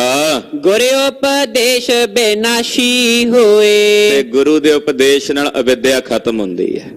ਜਿਹਨੂੰ ਕਹਿ ਦਿੰਦੇ ਆ ਨਾ ਵੀ ਅਗਿਆਨ, ਮਾਇਆ ਤੇ ਅਵਿਦਿਆ, ਇਹ ਤਿੰਨੇ ਚੀਜ਼ਾਂ ਦਸੀਆਂ ਨੇ। ਇਹਨਾਂ ਦਾ ਨਾਸ਼ ਹੁੰਦਾ ਜਦੋਂ ਅਸੀਂ ਗੁਰੂ ਕੇ ਉਪਦੇਸ਼ ਨੂੰ ਸੁਣ ਕੇ ਉਹਦੀ ਕਮਾਈ ਕਰਦੇ ਹਾਂ। ਗੁਰੂ ਉਪਦੇਸ਼ ਦੁਆਰਾ ਇਸ ਅਵਿਦਿਆ ਦਾ ਨਾਸ਼ ਹੁੰਦਾ ਹੈ। ਅੰਤਸ਼ਕਰਣ ਬਿਰਤ ਜਬ ਉਪਜੀ। ਕਹਿੰਦੇ ਅੰਤਸ਼ਕਰਣ ਦੇ ਵਿੱਚ ਜਦੋਂ ਇਹ ਬਿਰਤੀ ਉਪਜੀ, ਅਹੰ ਬ੍ਰਹਮਸਮੀ ਦ્વੈਤ ਨਾ ਕੋਏ। ਅਹੰ ਬ੍ਰਹਮਸਮੀ, ਮੈਂ ਹੀ ਰੱਬ ਹਾਂ, ਮੈਂ ਹੀ ਪ੍ਰਮਾਤਮਾ ਦੀ ਅੰਸ਼ ਹਾਂ। ਕਹੇ ਕਬੀਰ ਤੂੰ ਰਾਮ ਕੀ ਅੰਸ਼। ਕਹਿੰਦੇ ਜਦੋਂ ਇਹ ਬਿਰਤੀ ਅੰਦਰੋਂ ਉਪਜ ਗਈ ਉਦੋਂ ਅਵਿਦਿਆ ਖਤਮ ਹੋ ਗਈ, ਉਦੋਂ ਮਾਇਆ ਵੀ ਖਤਮ ਹੋ ਗਈ, ਉਦੋਂ ਅਗਿਆਨ ਵੀ ਖਤਮ ਹੋ ਗਿਆ। ਅੱਗੇ ਜਾ ਕੇ ਹੋਰ ਖੋਲਣਗੇ ਬਚਨ, ਜਿਹੜੇ ਹੋਰ ਸਵਾਲ ਭਾਈ ਸਾਹਿਬ ਨੇ ਕੀਤੇ ਹੈ। ਸਮੇਂ ਦੇ ਲਿਹਾਜ਼ ਨਾਲ ਸਮਾਪਤੀ ਹੈ। ਗੁਰੂ ਪਾਤਸ਼ਾਹ ਜੀ ਦੀ ਪਾਵਨ ਕਥਾ ਕਥਨ ਕਰਦਿਆਂ ਹੋਈਆਂ ਭੁੱਲਾਂ ਚੁੱਕਾਂ ਦੀ ਖਿਮਾ। ਵਾਹਿਗੁਰੂ ਵਾਹਿਗੁਰੂ ਵਾਹਿਗੁਰੂ ਵਾਹਿਗੁਰੂ।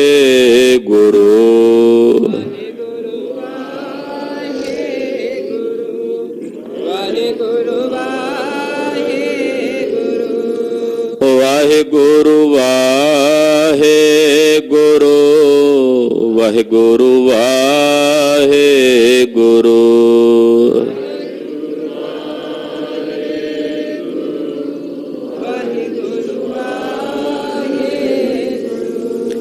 ਵਾਹਿਗੁਰੂ ਵਾਹਿਗੁਰੂ ਵਾਹਿਗੁਰੂ ਵਾਹਿਗੁਰੂ।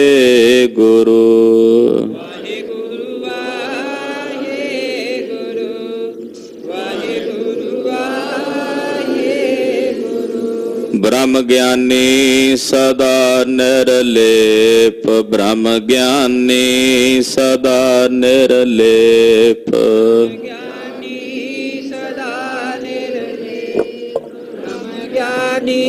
सदा निर्लेप, ब्रह्म ज्ञानी सदा निर्लेप, ब्रह्म ज्ञानी सदा निर्लेप। ब्रह्म ज्ञानी सदा निर्लेप, ब्रह्म ज्ञानी सदा निर्लेप। वाहिगुरु वाहिगुरु वाहिगुरु वाहिगुरु वाहिगुरु वाहिगुरु वाहिगुरु वाहिगुरु वाहिगुरु वाहिगुरु वाहिगुरु वाहिगुरु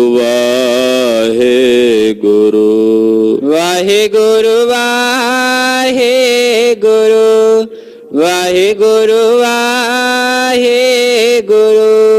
हे अच्युत हे पार ब्रह्म अविनाशी अघनाश, हे पूरन हे सर्वमय दुख भंजन गुणतास। हे संगी हे निरंकार हे निर्गुण सब टेक, हे गोविंद हे गुण निधान जाके सदा विवेक। हे परम्पर हर हरे है पी हो बनहार, हे संत के सदा संग निधाराया धार। हे ठाकुर हो दासरो मैं निर्गुण गुण नहीं कोए, नानक दीजै नाम दान। राखो ही है परोए, आए प्रभ शरणागति कृपा निध दयाल। एक अखर हर मन बस्त, नानक होत निहाल।